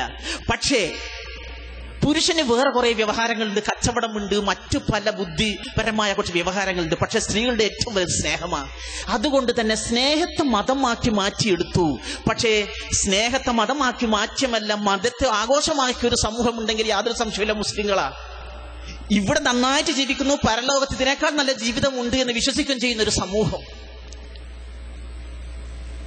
ഇന്നല്ലാഹ ജമീലൻ യുഹിബ്ബുൽ ജമാലി, സൗന്ദര്യത്തെ ഇഷ്ടപ്പെടുന്നു. അതേപോലെ തന്നെ അല്ലാഹു സൗന്ദര്യവാനാണ്. സൗന്ദര്യം ഇത്രമാത്രം പുകഴ്ത്തി പറഞ്ഞൊരു മതം വേറെയില്ല. ഈ സൗന്ദര്യം കൊണ്ടാണ് നല്ല ഡ്രസ്സ് ഇടുന്നത്, മൈലാഞ്ചി ഇടുന്നത്, കൺമഷി ഇടുന്നത്, അതുപോലെ തന്നെ നല്ല വസ്ത്രങ്ങൾ ധരിക്കുന്നത്, നല്ല ഭക്ഷണങ്ങൾ ധരിക്കുന്നത്, നമ്മുടേതായ ആർക്കിടെക്ചർ ഉണ്ടാക്കുന്നത്. അതുകൊണ്ട് തന്നെയാണ് ഈ സൗന്ദര്യമാണ് യഥാർത്ഥത്തിൽ ഇവരെ അടുപ്പിച്ചത്. അതോടൊപ്പം തന്നെ സ്നേഹം. ഇസ്ലാം സ്നേഹത്തിന്റെ അഗാധമായൊരു നിധിയ. മനുഷ്യനും തമ്മിലുള്ള ബന്ധം, ഈ ബന്ധം നായർ തറവാട്ടിന്റെ അവസാന ഘട്ടത്തുമ്പോഴേക്കും അവർ കണ്ടില്ല. MT നാലപ്പാടും MT വാസുദേവൻ നായരും നാലുകെട്ടുകളെ കുറിച്ച് പറഞ്ഞു. പക്ഷെ MT മുഴുവനും പറഞ്ഞില്ല, കുറെ പൂഴ്ത്തിവെച്ചു. പക്ഷേ കമലാ സുരയ്യ എന്ത് കാര്യം ചെയ്തു എന്ന് വെച്ച് കഴിഞ്ഞാല്, നാലാപ്പാട്ട പൂമുഖവും നിർമാതളവും മാത്രമല്ല, നാലാപ്പാട്ട അടുക്കളപ്പുറത്ത് അവിടുത്തെ പണിക്കാരി, വേലക്കാരി അവിഹിത ഗർഭം തിരിച്ച് തൂങ്ങി മരിച്ച കഥ പോലും എഴുതി വെച്ചു. നാറുകയായിരുന്നു അവിടെ എന്ന്. അതുകൊണ്ട് തന്നെ അവർ ആദ്യകാലത്ത് എഴുതിയ എന്റെ കഥയിൽ പോലും പറയുന്നുണ്ട്, അവർ യഥാർത്ഥത്തിൽ നായർ സദാചാര മൂല്യത്തോട് എന്നോ വിട പറഞ്ഞിരുന്നു. സദാചാരം എന്നത് നമ്മുടെ ഇതിൽ വിവരിക്കപ്പെടുന്നതിനെ അവഗണിക്കാനും ആദരിക്കാതിരിക്കാനും ഞാൻ തീരുമാനിച്ചതിനൊരു കാരണമുണ്ട്. യഥാർത്ഥ സദാചാരത്തിന്റെ ആധാരം മനുഷ്യ മനസ്സാവണം. സമുദായത്തെയും അതിന്റെ സദാചാരത്തെയും ഞാൻ വികൃതമായി രൂപികളായി കാണുന്നു. സമുദായം എന്ന കള്ളമുത്തശ്ശി ഉണ്ടാക്കി നിർത്തിയ കശാപ്പുശാലയാണ് സദാചാരം. സത്യത്തെ ഭയക്കുന്നവരെയും കള്ളം പറയുന്നവരെയും ഗർഭമലസിപ്പിക്കുന്നവരെയും കള്ളച്ചിരി പൊഴിക്കുന്നവരെയും കള്ളക്കരച്ചിൽ കരയുന്നവരെയും മുത്തശ്ശിയമ്മ രാത്രി കരിമ്പിടം കൊണ്ട് പുതപ്പിച്ച് കാത്തുരക്ഷിക്കുന്നു. മനസ്സിന്റെ ചൈതന്യം അറിഞ്ഞിരിക്കുന്നവരും ശരീരത്തിന്റെ നശ്വരതയും നിസ്സാരതയും മനസ്സിലാക്കിയവരുമായ സത്യാന്വേഷികൾ കരിമ്പിടത്തിന്റെ സംരക്ഷണത്തിന് പുറത്തു കിടത്ത് തണുത്തു വിറക്കുന്നു. സമുദായ മുത്തശ്ശി ഈ കാഴ്ച കണ്ട് പൊട്ടിച്ചിരിക്കുന്നു. ഇതെഴുതിയത് 30കളിലും 40കളിലുള്ള കമലാ സുറയ്യ. മതം മാറിയ കമലാ സുറയ്യ അല്ല. നാലാപ്പാട്ട് അവർ മാതൃകയാക്കി എടുത്തു. നാലാപ്പാടും നീർമാതളം മുഴുവൻ സുഗന്ധമായിരുന്നില്ല, ദുർഗന്ധവും ഉണ്ടായിരുന്നു അതിന്റെ പിൻഭാഗത്ത്. അതവരെ മാനസികമായി തകർത്തു. അവരുടെ സ്വാതന്ത്ര്യത്തെ വിലങ്ങ് വെച്ചു. അവരാദ്യം എഴുതിയിരുന്നത് നാലാപ്പാട്ട് കമല എന്ന പേരിലായിരുന്നു. പക്ഷെ നാലാപ്പാട്ട് കമല പിന്നീട് മാറി മാധവിക്കുട്ടിയായി. കാരണം മാധവിക്കുട്ടിക്ക് സ്വതന്ത്രമായി മുന്നോട്ട് പോകാൻ പറ്റുമായിരുന്നു. പക്ഷേ ആ മാധവിക്കുട്ടിൻ്റെതായ കുറെ ദൗർബല്യമുണ്ട് എന്നവർക്കറിയാം. അതുകൊണ്ട് തന്നെയാണ് കമല സുറയ്യ ആയതിനു ശേഷമാണ് വണ്ടിക്കാളകൾ എന്ന നോവൽ എഴുതിയത്. പക്ഷെ അന്ന് രാമുഖം എഴുതി, ഈ വണ്ടിക്കാളയിൽ നിങ്ങൾ സുറയ്യയെ പങ്കുചേർക്കരുത്. സുറയ്യ വളരെ പവിത്രമായൊരു സ്ത്രീയാ. വണ്ടിക്കാള എഴുതേണ്ട മാധവിക്കുട്ടി തന്നെയാ. കാരണം വണ്ടിക്കാളയിൽ മുഴുവനും തന്നെ സെക്സ് ആയിരുന്നു. എനിക്ക് തോന്നുന്നു പൈസക്ക് പ്രയാസമുള്ളത് കൊണ്ടായിരിക്കണം മാതൃഭൂമിയിൽ എന്ന കഥ എഴുതിയിട്ടുണ്ടാവുക. അവർ സുറയ്യെ വളരെ ഉയർത്തി വെച്ചിരിക്കുക. മാധവിക്കുട്ടിക്ക് എന്തുമാകാം. ആ കമലാദാസാണ് അവസാനം എന്റെ കഥ എഴുതിയത്. എന്റെ കഥ മുഴുവനും തന്നെ സ്വപ്നമാണ്, ഭാവനയാണെന്ന് അവർ സമ്മതിച്ചു. പക്ഷെ എന്നിട്ട് പോലും അതിനെ പൂർണ്ണമായി നിരാകരിച്ചില്ല.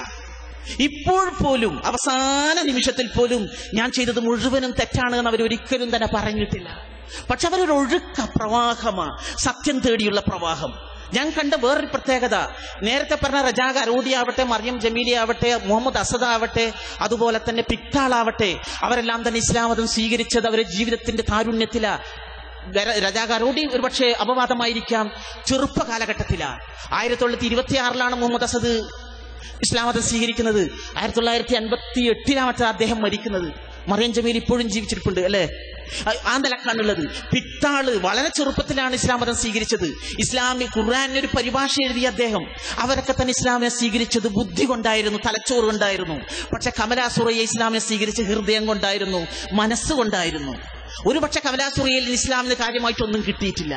ഒരു സംഭാവനയും കാര്യമായിട്ട് കിട്ടിയെന്ന് എനിക്ക് തോന്നില്ല. കുറെ കവിതകളൊഴുതി ബുദ്ധിപരമായ ഒന്നും കിട്ടിയിട്ടില്ല. അതിന് കാരണം നമ്മൾ അവർക്ക് ഇസ്ലാമിന് ഇടപെടാൻ അവസരം കൊടുത്തിട്ടില്ല. 1-2 തവണ ഇടപെട്ടപ്പോൾ തന്നെ ഇവിടുന്ന് ഫത്വ വന്നു, നിങ്ങൾ അധികം പറയണ്ട എന്നുള്ളത്. അതുകൊണ്ട് തന്നെ അവരെന്നോട് പറഞ്ഞു, ഞാൻ പാവം സ്ത്രീയാ, ഞാനൊന്നും കൂടുതൽ പറയുന്നില്ല. ഒന്ന് മനസ്സിലാക്കണം, 9 വർഷത്തിലേക്ക് മുഴുവനും എടുത്തു നോക്കിക്കഴിഞ്ഞാൽ അവർ ഒരു പുതിയ പ്രതിജ്ഞാനമുണ്ടായി. കേരളത്തിലെ ഇന്ത്യൻ സമൂഹത്തെ ഇന്ത്യൻ നമ്മൾ നെട്ടിച്ചു എന്നല്ലാതെ ഇസ്ലാമിനെ ഈ പറയുന്ന നേരത്തെ പറഞ്ഞ ഈ പടിഞ്ഞാറൻ ബുദ്ധിജീവികളിൽ നിന്ന് കിട്ടിയ അത്ര വലിയൊരു ഗ്രന്ഥങ്ങളോ അല്ലെങ്കിൽ ബുദ്ധിപരമായൊരു കാഴ്ചപ്പാടോ നമുക്ക് കിട്ടിയിട്ടില്ല. കിട്ടാതിരിക്കാൻ കാരണം നമ്മൾ ഉൾക്കൊള്ളാൻ തയ്യാറല്ല എന്നവർക്കറിയാം. എത്രത്തോളം തന്നെ വൈക്കം മുഹമ്മദ് ബഷീറിനെ മരിക്കുന്നവരെ എത്ര മുസ്ലിങ്ങൾ ഉൾക്കൊണ്ടിട്ടുണ്ട്. അങ്ങനെ അക്ഷരങ്ങളോട് അതുപോലെ തന്നെ ഭാവാത്മകതയോട് നമുക്ക് അന്ന് തന്നെ ഒരു വിരോധമുണ്ടായിരുന്നു. ഇസ്ലാമിന്റെ വിരോധമായിരുന്നില്ല, വേറെന്തോ തരത്തിലുള്ളൊരു വിരോധമുണ്ടായിരുന്നു. അതുകൊണ്ട് തന്നെ ഈ കമലാ സുറയ്യയും അവരുടെ ആ സർഗഭാവന മുഴുവനും തന്നെ പ്രതിഫലിപ്പിക്കാൻ നമ്മൾ അവസരം ലഭിച്ചില്ല. പക്ഷേ അവസാനം മരണം കൊണ്ട് അവർ വിപ്ലവം സൃഷ്ടിച്ചു. പള്ളിയിൽ അവരുടെ പാളയം പള്ളിയിൽ അവരുടെ മയ്യത്ത് വെച്ച അവസരത്തിൽ നിസ്കരിക്കാൻ വേണ്ടി പള്ളിയുടെ മുൻഭാഗത്ത് ആദ്യത്തെ സഫിൽ ആ മുസ്ലിങ്ങളായ കുറെ ചെറുപ്പക്കാർ കയറി വന്നു, MD നാലാപ്പാടോടൊപ്പം. പക്ഷേ മുസ്ലിങ്ങൾ വളരെ പക്വത പാലിച്ചു. ആരും തന്നെ അതിന്റെ മസലിലേക്ക് കടന്നില്ല. അതുപോലെ തന്നെ വലിയ തരത്തിലുള്ള കോലാഹലങ്ങൾ ഉണ്ടാക്കിയില്ല, പക്വത പാലിച്ചു. ആരൊക്കെ പല വിധത്തിൽ അതിനെ വ്യാഖ്യാനിക്കുന്നുണ്ട്, അതല്ല അധികം മിണ്ടിയില്ല. കാരണം അതിൻ്റെതായ തഫ്സീറും അതിൻ്റെതായ ഫിക്ക് വേറെ ഉണ്ട് എന്നുള്ള അർത്ഥത്തിലായി. അതുകൊണ്ട് തന്നെ ഇപ്പോഴും നമ്മുടെ ചേതനയെ അവർ ചിന്തിക്കുന്നുണ്ട്. നമുക്ക് അവരുടെ കൃതികൾ, അവരുടെ ജീവിതം എടുത്ത് നമുക്ക് കുറെ ചർച്ച ചെയ്യാനുണ്ട്. ഒരുപക്ഷെ ആ ചർച്ച ആനുകാലികമായ കുറെ നല്ല ചർച്ചകളിലേക്ക് നമുക്ക് വഴിവെക്കും. അതുകൊണ്ട് തന്നെ കമലയുടെ മതം ഇനിയും നമ്മൾ ചർച്ച ചെയ്യേണ്ട വിഷയമാണ്. എന്തുകൊണ്ട് പുതിയൊരു കമലാ സുറയ്യ നമുക്കുണ്ടാവുന്നില്ല? എന്തുകൊണ്ട് MD നാലപ്പാട് ഇസ്ലാമിലേക്ക് കടന്നു വന്നുകൂടാ? ആരോ പറയുണ്ടായി, MD നാലപ്പാട് കല്യാണം കഴിച്ചിരിക്കുന്ന തിരുവിതാംകൂർ രാജകുലത്തുന്ന ആ രാജകുലത്തുള്ള പെൺകുട്ടികളൊക്കെ നമ്മുടെ കൂട്ടത്തിൽ വന്ന അങ്ങ് കൊടുക്കാൻ വരന്മാരെ കിട്ടാനുണ്ടോ എന്നുള്ളതാണ്. ഇൻഷാ അല്ലാഹ് കുറെ വരന്മാർ നമ്മുടെ കൂട്ടത്തിലും ഉണ്ടാവും. ഈ സർഗഭാവനയിലേക്ക് കടന്നു വന്നു കഴിഞ്ഞാൽ ആ കുടുംബം, ഇവിടുത്തെ 1ാമത്തെ കുടുംബം മുഴുവൻ തന്നെ ഇസ്ലാമായിട്ട് വളരെ അടുത്ത് വന്നിരിക്കുക, പടിവാതിക്കലെത്തിയിരിക്കുക. അവർ ഇപ്പോഴും എത്രത്തോളം വരുന്നാൽ അവര് മയ്യത്ത് കബറടക്കിന്റെ പിറ്റേത്തെ വെള്ളിയാഴ്ച അവർ ജുമാക്ക് പോയിരിക്കുക. എന്റെ ഫസ്റ്റ് സഫരിയിരുന്നിരിക്കുകയാണ് MD നാലാപ്പാട്. അതുമാത്രമല്ല, അവരുടെ മറ്റു കുടുംബത്തിലെ അംഗങ്ങളെല്ലാം തന്നെ ഇസ്ലാമിനെ കുറിച്ചുള്ള അവരുടെ തെറ്റിദ്ധാരണ പൂർണ്ണമായും മാറിയെന്നാണ് മനസ്സിലാക്കുന്നത്. അവർ ചോദിച്ചു, മയ്യത്ത് വിട്ടു തന്നു കഴിഞ്ഞാൽ ഞങ്ങൾക്കൊന്ന് അവസാന നിമിഷം കാണാൻ പറ്റുമോ എന്ന് ചോദിച്ചു. അവർ പറഞ്ഞു, മയ്യത്ത് കബറടക്കുന്നതിന് നിങ്ങൾക്ക് വരാം, കുളിപ്പിക്കുന്നിടത്ത് നിങ്ങൾക്ക് വരാം. അപ്പോഴങ്ങനെയാണോ എന്ന് ചോദിച്ചു. അങ്ങനെയാണ് എന്ന് പറഞ്ഞു. അതുമാത്രമല്ല, തിരുവനന്തപുരത്തും തൃശ്ശൂരും അതുപോലെ തന്നെ എറണാകുളത്തൊക്കെ തന്നെ മയ്യത്ത് വെച്ച അവസരത്തിൽ എല്ലായിടത്തും പ്രാർത്ഥിച്ചു, ദുആ നടത്തി. ആരും തന്നെ തടഞ്ഞില്ല ആ നിമിഷത്തിൽ. പക്ഷേ ഇതൊക്കെ കണ്ടിട്ട് പോലും പ്രബുദ്ധമെന്ന് പറയുന്ന കേരളത്തിന്റെ ബുദ്ധിജീവികളുടെ മനസ്സ്, സാംസ്കാരിക മനസ്സ് ഇതുവരെ ഉൾക്കൊള്ളാൻ വേണ്ടി തയ്യാറായിട്ടില്ല. ഈ തിരിച്ചറിവ് നമുക്കുണ്ടാവണം. നമ്മൾ പറഞ്ഞു നടക്കുന്ന മതേതരത്തിന്റെ ഒക്കെ കുറെ നേതാക്കന്മാരുണ്ടല്ലോ, കാര്യം വരുന്ന അവസരത്തിൽ അവർക്ക് വളരെ എന്താണ് പറയുന്നത്, വളരെ ഇടുങ്ങിയ മനസ്സുകളാണ് നമുക്കിത് കാട്ടിത്തന്നു. പക്ഷേ സുറയ്യ വളരെ വിശാലമായ മനസ്സായിരുന്നു. അതുകൊണ്ട് തന്നെയാണ് അവസാനം പൂനെയിലേക്ക് പോകുന്ന അവസരത്തിൽ വെളുത്ത മയ്യത്ത് കഫംപുട സ്വീകരിച്ചു. അതിൽ സംസം വെള്ളം ഇവിടുന്ന് കൊണ്ടുപോയി. അതുപോലെ തന്നെ അമ്പറും അതുപോലെ തന്നെ മറ്റു ഊതൊക്കെ തന്നെ കരുതിയും കൊണ്ട് അള്ളാഹുവിന്റെ മാർഗത്തിൽ സുഗന്ധം പരത്തിക്കൊണ്ട് പോകാൻ വേണ്ടി ആ സ്ത്രീ തീരുമാനിച്ചത്. യാതൊരു സംശയമില്ല. നേരത്തെ പറഞ്ഞ റാബിത്തുൽ അദബിയ പോലത്തെ സ്ത്രീക്ക് ശേഷം നമ്മുടെ ഒരിക്കലൊന്നുണ്ടായിട്ടില്ല. ഒരു സുഹൃത്ത് സൂചിപ്പിച്ചതുപോലെ ചേരമാൻ പെരുമാളിന് ശേഷം കേരളം കണ്ട ഏറ്റവും വലിയ മതം മാറ്റം കമലാസുറിയുടെ മതം മാറ്റമാണ്. അതിനിടക്ക് അത്ര മാറ്റം ഉണ്ടായില്ല. ഒരു വലിയൊരു മതിൽക്കെട്ട് തകർന്നിട്ടുണ്ട്. മുസ്ലിങ്ങൾ ഇങ്ങനെയാണെന്നുള്ള മതിൽക്കെട്ട്, വളരെ വിശാലമായൊരു ഒരു മതമാണിത് എന്നും കമലാസുറിയക്കും MD നാലാപ്പാടിനും അകത്ത് കയറാമെങ്കിൽ എന്തുകൊണ്ട് ഞങ്ങൾക്ക് കയറിക്കൂടാന്നുള്ള ചിന്ത വരികയും ചെയ്യുന്ന ഒരവസ്ഥ ഉണ്ടായിട്ടുണ്ട്. അതുകൊണ്ട് തന്നെ ഇൻഷാ അല്ലാഹ് ഇതൊരു തുടക്കം മാത്രമാണ് എന്നും പഠിച്ച തമ്പുരാൻ അവർക്ക് മറുലോകത്ത് എല്ലാതരം ആത്മീയ ശാന്തിയും നൽകട്ടെ എന്നും നമ്മളെല്ലാം തന്നെ സ്വർഗത്തിൽ ഒരുമിച്ച് കൂട്ടട്ടെ എന്നും ആത്മാർത്ഥമായി പ്രാർത്ഥിച്ചുകൊണ്ട് നിർത്തുന്നു. അസ്സലാമു അലൈക്കും. പ്രവാചകനെ പറ്റിയിട്ട് ഓർക്കുമ്പോൾ അഭിമാനം തോന്നുന്നുണ്ട്. കാരണം ആ കാലത്ത് ഒരു കാട്ടു ജീവികളുടെ മനസ്സുള്ള ആളുകൾ ആയിരുന്നു അവിടെയൊക്കെ. പല പ്രാകൃത നിയമങ്ങളും ഉണ്ടായിരുന്നു. നിയമമില്ലായ്മയും അന്ന് അവിടെ കൊടികുത്തി വാഴുന്ന കാലമാണ്.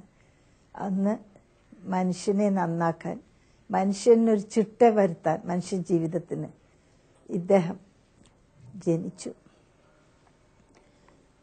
പിന്നീട് അദ്ദേഹത്തിന് ഒരു വെളിപാട് പോലെ ദൈവം അദ്ദേഹത്തോട് പറഞ്ഞു കൊടുത്തതാണ് ഖുർആനായിട്ട് നമുക്ക് കയ്യിൽ കിട്ടിയ അമൂല്യ ഗ്രന്ഥം. അത് അനുസരിച്ചാൽ, അതിലുള്ളതെല്ലാം അനുസരിച്ചാൽ ജീവിതത്തിന് ഒരു ഡിസിപ്ലിൻ കൈവരും. ഒരു പട്ടാള ഡിസിപ്ലിൻ തന്നെ കൈവരും. എല്ലാറ്റിനെ പറ്റിയിട്ടും ഖുർആനിൽ പറഞ്ഞിട്ടുണ്ട് എങ്ങനെയാണ് ജീവിക്കേണ്ടത്. ചെറിയ കാര്യങ്ങൾ കൂടി, കുളിക്കുന്നതിനെ പറ്റി എല്ലാം. മുസ്ലിമായ ഉടനെ എനിക്ക് നോമ്പെടുക്കാൻ സാധിച്ചില്ല. സുഖമില്ലാത്ത ആളാണ്, പ്രമേഹവും ഹൃദ്രോഗവും ഉണ്ട്. പലരും പറഞ്ഞു ഒരിക്കലും ചെയ്യണ്ട, വേറെ ഒരാൾക്ക് നോമ്പെടുക്കാനുള്ള പണം കൊടുത്താൽ മതി. അങ്ങനെ 1-2 സ്ത്രീകൾക്ക് കൊടുത്തു. പിന്നത്തെ തവണ ഒരു കുറ്റബോധം തോന്നി എനിക്ക്. മുസ്ലിം ആയിട്ടും എനിക്ക് നോമ്പെടുക്കാൻ സാധിക്കില്ല. അപ്പോൾ ഞാൻ വിചാരിച്ചു, നമ്മൾക്കൊരു സൂക്കേട് പിടിച്ചിട്ടുണ്ടെങ്കിൽ ഇത് ഇത്ര വലിയൊരു പ്രാധാന്യമുള്ള ഒരു കാര്യമല്ല. എത്ര രോഗികളും ഉണ്ട് ഈ ലോകത്തിൽ. ഒന്ന് എടുത്തു നോക്കുക, ഒരു പരീക്ഷണം എന്ന നിലയിൽ.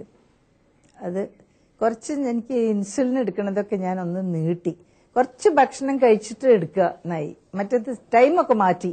പക്ഷെ നോമ്പെടുക്കാൻ സാധിച്ചു. അതിൽ വല്ലാത്തൊരു സന്തോഷം എനിക്ക് അനുഭവപ്പെട്ടു. ഒരു യഥാർത്ഥ മുസ്ലിം ആവാനുള്ള ശ്രമമാണ്.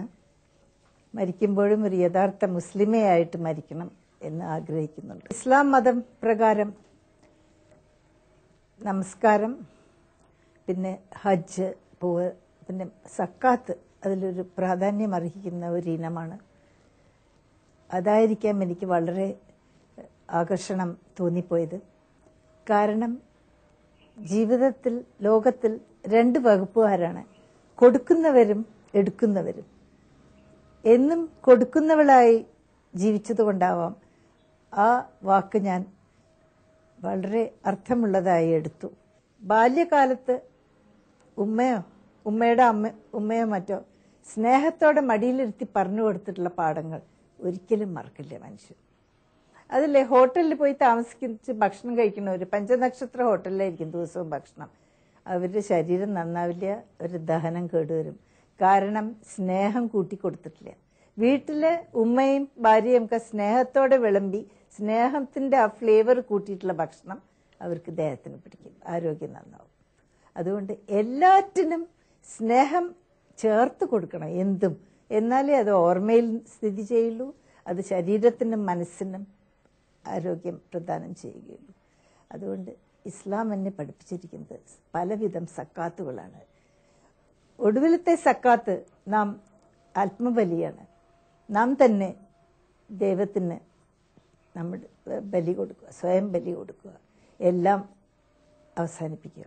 എന്നാൽ അവസാനമല്ല, അപ്പോഴായിരിക്കും നമ്മുടെ ജീവിതം, യഥാർത്ഥ ജീവിതം ആരംഭിക്കുക. ഈ മായ മാറും, ഈ സ്വപ്നത്തിൽ നിന്ന് നാം ഉണരും. യഥാർത്ഥമായ നമ്മുടെ ലോകം അവിടെയാണ്.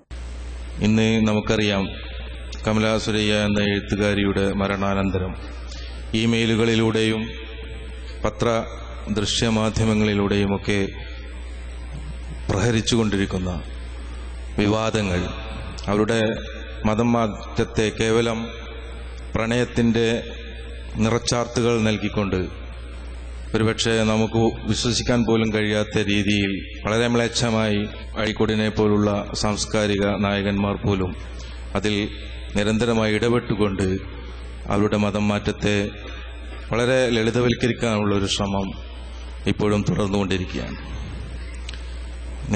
നിരന്തരമായി ഇമെയിലുകളിൽ പ്രവഹിച്ചുകൊണ്ടിരിക്കുക. കമലയുടെ അല്ലെങ്കിൽ മാധവിക്കുട്ടിയുടെ മതം മാറ്റം കേരളത്തിന്റെ സാംസ്കാരിക ചരിത്രത്തിൽ ഒരു വലിയ സ്ഫോടനം തന്നെ സൃഷ്ടിക്കുകയുണ്ടായി. അവരുടെ മതമാറ്റത്തിന് പിന്നിൽ പ്രവഹിച്ചുകൊണ്ടിരിക്കുന്ന പ്രണയകഥകൾ അവർ ഒരു സ്ത്രീ എന്ന നിലയിൽ അവർ പ്രകടിപ്പിച്ച ആർജവത്തിന് നിരക്കാത്ത ഒന്നാണെന്ന് അവരുടെ ജീവിതത്തിലൂടെ കടന്നു പോകുമ്പോൾ നമുക്ക് മനസ്സിലാക്കാൻ സാധിക്കും. വളരെ ലളിതമായ അവരുടെ മതമാറ്റത്തിന് പിന്നിലെ രഹസ്യങ്ങൾ നമുക്ക് കണ്ടെത്താൻ സാധിക്കും. അത് 3 കാര്യങ്ങളാണ് അതിൽ പ്രത്യേകിച്ചുള്ളത്. 1, അവരുടെ കഥകൾ. 2, അവരുടെ ഫെമിനിസം. അവർ ഒരു ഫെമിനിസ്റ്റ് എഴുത്തുകാരി എന്ന രീതിയിലാണ് ആദ്യകാലത്ത് അറിയപ്പെട്ടിരുന്നത്. പിന്നെ ജീവിതത്തിലോട് അവർ കാണിച്ചിട്ടുള്ള കാഴ്ചപ്പാടുകൾ. അവരുടെ കഥകൾ പരിശോധിച്ചാൽ അവർ വളരെ കൊച്ചു കൊച്ചു കഥകളാണ് എഴുതിയിട്ടുള്ളത്. വളരെ തൻ്റെ ജീവിത പരിസരത്ത് നിന്നുകൊണ്ട്, തനിക്കറിയാവുന്ന ലോകത്തിരുന്നു കൊണ്ട് അവർ കൂടുതലും എഴുതിയിട്ടുള്ളത് സ്നേഹത്തെക്കുറിച്ചാണ്, സഹാനുഭൂതിയെക്കുറിച്ചാണ്. അതുപോലെ തന്നെ ദുരിതങ്ങൾ അനുഭവിക്കുന്ന മനുഷ്യരാണ് അവരുടെ ഏറ്റവും വലിയ കഥാപാത്രങ്ങൾ. വലിയ ക്രൂരന്മാരെ അവർക്ക് ഇതുവരെ സൃഷ്ടിക്കാൻ കഴിഞ്ഞിട്ടില്ല. കഥകളിൽ പോലും ക്രൂരനായ മനുഷ്യരെ സൃഷ്ടിക്കാൻ കഴിഞ്ഞിട്ടില്ല. കാരണം അവർ ക്രൂരതയെ ഇഷ്ടപ്പെട്ടിരുന്നില്ല എന്നാണ് ഒരു വലിയ സത്യം. അവരുടെ കഥകളിൽ നിറഞ്ഞു നിൽക്കുന്നത് പ്രണയമാണ്. പ്രണയത്തിന് അദമ്യമായി ദാഹിച്ച ഒരു സ്ത്രീയായിരുന്നു അവർ. എന്തിലും പ്രണയം അവർ കണ്ടു. അതുപോലെ തന്നെ സൗന്ദര്യാത്മകമായി കാര്യങ്ങളെ സമീപിക്കുക, പ്രകൃതിയെ വർണ്ണിക്കാൻ ഒരു വല്ലാത്ത മിടുക്ക് തന്നെ അവർക്കുണ്ടായിരുന്നു. ഇങ്ങനെ അവരുടെ കഥകളിൽ നിറഞ്ഞു നിൽക്കുന്ന സ്നേഹം, ഈ സ്നേഹം തന്നെയാണ് യഥാർത്ഥത്തിൽ ഇസ്ലാം മതത്തിലും നിറഞ്ഞു നിൽക്കുന്നത്. അവരുടെ കഥകൾ പരിശോധിച്ചാൽ ഇസ്ലാമിക അംശങ്ങൾ വളരെയേറെ നമുക്ക് കണ്ടെത്തുവാൻ സാധിക്കും. കുടുംബ ബന്ധങ്ങളിലുള്ള സ്നേഹമില്ലായ്മയെക്കുറിച്ചാണ് അവർ കൂടുതൽ എഴുതിയത്. ഇസ്ലാം പറയുന്നത് ഭാര്യ ഭർത്തൃബന്ധത്തെക്കുറിച്ച്, ഒരു ഭാര്യ പുരുഷന്റെ വസ്ത്രമായിരിക്കണമെന്നാണ് പറയുന്നത്. വസ്ത്രം നമ്മളെ വെയിലിൽ നിന്നും കാറ്റിൽ നിന്നൊക്കെ സംരക്ഷിക്കുന്നതോടൊപ്പം തന്നെ നമ്മുടെ നഗ്നതയെ മറക്കുന്നുണ്ട്, അല്ലെങ്കിൽ നമ്മുടെ അപഹാസ്യമായ പല അവയവങ്ങളെയും മറക്കുന്നുണ്ട്. അതുപോലെ തന്നെ ആണ് അവർ സ്നേഹത്തെക്കുറിച്ച് എഴുതിയത്, അല്ലെങ്കിൽ സ്ത്രീ പുരുഷ ബന്ധത്തെക്കുറിച്ച് പറഞ്ഞത്. അവരുടെ ഫെമിനിസം എന്ന് പറയുന്നത് പുരുഷനും സ്ത്രീക്കും തുല്യ അധികാരം വേണമെന്ന നിരർത്ഥകമായ വാദങ്ങളിലൂടെ ആയിരുന്നില്ല. ഒരു പുരുഷന്റെ കീഴിൽ തനിക്ക് അർഹതപ്പെട്ട സ്ഥാനം വേണമെന്നാണ് അവർ എപ്പോഴും പറഞ്ഞിട്ടുള്ളത്. കാരണം പുരുഷൻ പുരുഷനായി തന്നെ ജീവിക്കണമെന്ന് അവർ ആഗ്രഹിച്ചിരുന്നു. അവർ ഇഷ്ടപ്പെട്ട പുരുഷന്മാരൊക്കെ തന്നെയും പുരുഷന്മാരായിരുന്നു. അല്ലാതെ സ്ത്രീകളുടെ ശ്രൈണത നിറഞ്ഞ പുരുഷന്മാരെ അവർക്കൊരിക്കലും ഉൾക്കൊള്ളാൻ കഴിഞ്ഞിരുന്നില്ല. അവരെ അവർ ഇഷ്ടപ്പെടുകയും ഉണ്ടായിരുന്നില്ല. അവരുടെ കഥകളിലൊക്കെ തന്നെയും ഇത്തരം പുരുഷന്മാരെ അവർ വളരെയധികം ആക്ഷേപിക്കുന്നതായിട്ടും നമുക്ക് കാണാൻ സാധിക്കും. കാളവണ്ടികൾ എന്ന കഥയിലൂടെ കടന്നു പോകുമ്പോൾ അതിൽ സ്വന്തം ഭാര്യയെ സംരക്ഷിക്കാൻ കഴിയാത്ത ഒരു പുരുഷനെ നമുക്ക് കാണാം. ആ പുരുഷനെക്കുറിച്ച് അവരുടെ സങ്കല്പത്തിൽ വളരെ മോശമായിട്ടാണ് ചിത്രീകരിക്കുന്നത്. എന്നാൽ അത് അവരുടെ നിസ്സഹായാവസ്ഥയെ ആണ് എന്ന് അവർ പിൽക്കാലത്ത് തിരിച്ചറിയുകയാണ്. എങ്കിലും പുരുഷനെപ്പോഴും പുരുഷന്റെ സ്ഥാനത്ത് തന്നെ നിൽക്കണം. ഒരു പുരുഷന്റെ നെഞ്ചിൽ കിടന്നുറങ്ങുന്ന ഒരു സ്ത്രീയുടെ സൗമ്യത, അവരുടെ മനസ്സിന്റെ കുളിർമയാണ് അവരുടെ കഥകളിലെ സ്ത്രീകളെല്ലാം തന്നെ. അല്ലാതെ പുരുഷന്റെ അതുപോലെ തന്നെ ഒരു തുല്യസ്ഥാനം എല്ലാ സ്ത്രീകൾക്കും വേണമെന്ന് വാദിക്കുന്ന ഒരു സ്ത്രീ ആയിരുന്നില്ല അവർ. അവരുടെ ഫെമിനിസം ഇപ്പോൾ വളരെയധികം മാറിപ്പോയി. ഫെമിനിസത്തിന്റെ ആദ്യ കാഴ്ചപ്പാടുകളിൽ നിന്നുകൊണ്ടാണ് മാധവിക്കുട്ടിയെ പലരും ഫെമിനിസ്റ്റ് എഴുത്തുകാരി എന്ന് പറയുന്നത്. പക്ഷെ ഇന്നത്തെ ഫെമിനിസ്റ്റ് എഴുത്തുകാരിയുടെ ചിന്താഗതികളുമായി വെച്ച് നോക്കുമ്പോൾ ഗീതയെ പോലുള്ള ശാരദക്കുട്ടിയെ പോലുള്ള എഴുത്തുകാരൊക്കെ തന്നെയും പിൽക്കാലത്ത് മാധവിക്കുട്ടിയുടെ കഥകളെ ഫെമിനിസ്റ്റ് കഥകളല്ല എന്ന് എഴുതുകയും അതിനുവേണ്ടി വാദിക്കുകയും ഒക്കെ ചെയ്യുന്നുണ്ട്. പക്ഷെ അവർ നിന്നും പുരുഷനെ പുരുഷനായും സ്ത്രീയെ സ്ത്രീയായും, അല്ലെങ്കിൽ സ്ത്രീക്ക് അവരുടെ ശാരീരികമായ വൈകല്യങ്ങളും പരിമിതികളും അനുസരിച്ചുകൊണ്ടും തന്നെ നൽകിയിട്ടുള്ള ഒരു സ്ഥാനമാണ് അവർ പലപ്പോഴും കഥകളിലൂടെയും വാക്കുകളിലൂടെയുമൊക്കെ പ്രകടിപ്പിച്ചിരുന്നത്. ഇത് തന്നെയാണ് യഥാർത്ഥത്തിൽ ഇസ്ലാമിക കാഴ്ചപ്പാടും. അവർ ഒരിക്കൽ പറയുകയുണ്ടായി, ഇസ്ലാം മതത്തിലാണ് സ്ത്രീക്ക് ഏറ്റവും കൂടുതൽ സ്വാതന്ത്ര്യം അനുവദിക്കപ്പെട്ടിട്ടുള്ളതെന്ന്. നമുക്കറിയാം, അവർ നാലപ്പാട്ട് കുടുംബത്തിൽ പിറന്നതാണ്. അവരുടെ ബന്ധങ്ങൾ വളരെ വിശാലമായിരുന്നു. എങ്കിലും അവരുടെ ജീവിതം 13-ാം വയസ്സിൽ അവർ കൽക്കത്തയിലേക്ക് വണ്ടി കയറിയാണ്. അതുകൊണ്ട് തന്നെ പല ജീവിതങ്ങളും കണ്ടുള്ള പരിചയം അവർക്കുണ്ട്. ഒരുപക്ഷെ നാലപ്പാട്ടിലെ കുടുംബാന്തരീക്ഷത്തെക്കാൾ കൂടുതൽ അവർ ജീവിച്ചത് പുറംനാടുകളിലായിരുന്നു. പുറംനാടുകളിലെ വാത്സല്യങ്ങൾ അവർ ഒട്ടേറെ ഏറ്റുവാങ്ങിയിട്ടുണ്ട്. പല മുസ്ലിം സുഹൃത്തുക്കളും അവർക്കുണ്ടായിരുന്നു. അത് ഇതുകൊണ്ടായിരിക്കണം അവരുടെ മനസ്സിൽ ഇസ്ലാമിനെ കുറിച്ചും സ്നേഹത്തെക്കുറിച്ചും പുതിയ കാഴ്ചപ്പാട്, ഈ ഹൈന്ദവതയിൽ നിന്നുള്ള ഒരു മോചനം അവർ ആഗ്രഹിക്കാനുള്ള ഒരു പ്രധാന കാരണം. ഈ പറയന്മാര് വന്നിട്ട് ഡാൻസ് ചെയ്യണം മാത്രം ചൂടുകാലത്ത്. പുന്നയൂർക്കുളത്ത് ആ കാലഘട്ടങ്ങളിൽ നമ്മൾ ഈ പെരുന്നാൾ സമയത്തൊക്കെ അന്ന് ഹിന്ദുക്കളും സ്ത്രീ പെരുന്നാള് ഒരു പെൺകുട്ടിനായിരുന്നു കയ്യാവി. അവളെനിക്ക് ഒരു കാർഡ്ബോർഡ് പെട്ടിയിൽ വളകൾ കൊണ്ടുവരും. പച്ച, മഞ്ഞ, ചുവപ്പ് പ്ലെയിൻ എനിക്ക് തരും. അതെനിക്ക് വലിയ ഇഷ്ടമാണ്. ഇവിടുന്ന് മറ്റത്ത് വരരുത്. അങ്ങനെ പെരുന്നാൾ എന്ന് പറയുന്നത്. അല്ലാണ്ട് ഞങ്ങൾ അങ്ങനെ മിക്സ് ചെയ്തിരുന്നില്ല. മുസ്ലിംസ് ആയിട്ടൊന്നും ഞങ്ങളുടെ കുടുംബക്കാരൊന്നും മിക്സ് ചെയ്യില്ല. അയിത്താവുന്നു.